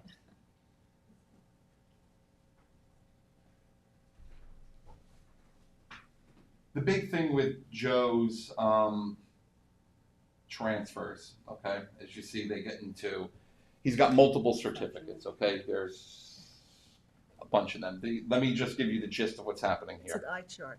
It's an eye chart. And the good thing is Dave Wilcox reviews all these because he's got to do the abandonments of the certificates and then reissue new ones. What we're doing here is 46.554 of the development rights are coming from West Hampton and Flanders School District, and 53.446 are coming from the Southampton School District. Okay, so that's really what this breakdown is. And Joe has assembled all of these to make the property in the CR 200 buildable, which he's done. There were some conditions in there about the offer of dedication and the road widening. This all came out of that development section. When you guys did this development section, there were things that you required to be done. The road widening, dedication, and the temporary construction easement have in fact been filed, and I do have Wyvern and page numbers, so those will get included in the resolution. So basically what we're doing is we're authorizing the transfer of development rights based on those percentages that comes outside of the school district. That would allow the property then to contain the full development right, which would allow it to be developed equivalent to the 200,000 square feet. And it would be subject to road review because it's a private road, so they're going to have to do some more work in there in compliance with the clearing restrictions. I should note that it also includes the reissuance. One of these certificates still has value left at the end of it. So they'll be asking for 0.19864,125 of the development right from what's left over. They want it back. And he'll be issued the certificate, and we'll see it eventually use again, it eventually. piecing it together. He'll use it. But really, that's what this resolution is. Yeah. Is And for- just, Go ahead. top line, the amount of land that he has and how much he's moving. Yep, so let me just make sure here, if we have it all. And the amount parcel 8, 106,892. And he's, so he has 106,892, requires 93,108. So he's bringing 93 Yeah, he's bringing 93 Okay. from all those various. from all A those. little over 2 acres he's bringing in to supplement, to get Yeah. to the. I have every one of them for you to sign on Monday, Jackie. Tuesday, I changed it to Tuesday, perfect. Yeah, that's correct. And this was just the one, so yeah, I'm just recommending the transfer of development rights, subject to those conditions, for this property. Okay. Motion. Motion by Dennis, second by Kate, all in favor? Aye. Opposed, abstentions, 6 in favor, 6 votes. Number 26, 204 Butter WB. This was the Butter Lane Fitness Center that we did the site plan for. Remember the old potato barn building that we converted into the appointment-only fitness center? Equinox, I think it was called, or something. Do you remember that one? Yeah. It's, you know, when you come out of Willow, No, Oh, it's this is over isn't it Butter. there? Up No. Butter. It's on Butter. Butter? I think it's the one that used to have the parking problem up and down Yeah. Butter. Now Yes, it's. Years ago, it was the Hampton Jitney. You Yeah. remember? Oh, yes. That was the- yeah, that's right. Jackie, this was That's the right. site, we It's did the far site back plan I special go. exception to convert this. I did a site visit here, yeah. It's a nice building, Yeah. actually. So they just need an extension to get the final maps in, and that would be an extension from August 6, 2024 to November 4th, 2024. To November 4, 2024. Okay, motion? Motion by Kate, Second. second by Gloria, all in favor? Aye. Opposed, abstention, 6 in favor. And then Claire had this. Actually, I should take one. Was it a walk-on? No, this was what this was the town code Oh, regarding signs. Referral. So what it says here, I'll just read it while we're here. She fixed it to say the comments and concerns are as follows. The board is concerned with the size of some of the signs which have been located in the right-of-way in the past, which may be Oh, this a is- public safety issue, including blocking safe line of sight for safe vehicle operation. The proposed amendment may be in direct conflict with section 330-203A9 of the town code, which specifically exempts political signs, suggest adding clarifying language, and identify who is responsible for removing the signs, and question how the party responsible for removal is able to locate the right-of-way versus private property, and suggest a record is kept of each sign removed, concerned with selective enforcement, and recommend code amendment be modeled after other municipalities which have similar restrictions, Village of Southampton, for example. Works for me. Well, I mean, I'm being picky on it. We're not recommending that it be modeled after. That we're asking to reference. Okay, recommend that, Suggest. Reference. Be referenced. Right. Researching Yeah. other, that's fine, I know exactly what you. Yeah. I'll fix that. He researching it, but that's better. And I would also put number 2 as number 1, reverse those. Because that's the biggest impact, that it's in conflict with 330-203. Tom, thank you for finding Yeah, that. we'll let the attorney figure out for sure if it is or isn't. So did you get that one? I got that, yeah. So, with those changes, you'll, make a motion on that. Motion. Motion by Dennis, second by Gloria, all in favor? Aye. Opposed, abstentions, 6 in favor. Motion to adjourn. We did number 12, no? We're not, Yeah, we schedule it. Motion to adjourn. no, No, wait. we're supposed to acknowledge Old Stables being signed. Oh, I'm sorry, I walked that on. Yes. Thank God, losing it for now. I gotta tell you. Old Stables. Losing it today. Is that on here? Old Stables at Spionk, acknowledged signature, final. And I have not finished signing them, but I will, Okay, Old Stables, that's beyond, just to be clear. signed, acknowledging that signature is a walk-on. That's it. The 2020, that's number 20, would be 29. Okay, motion to adjourn by Dennis, second by Kate, all in favor. Aye. Opposed, abstention, 6 in favor, we are adjourned. Who's on tonight?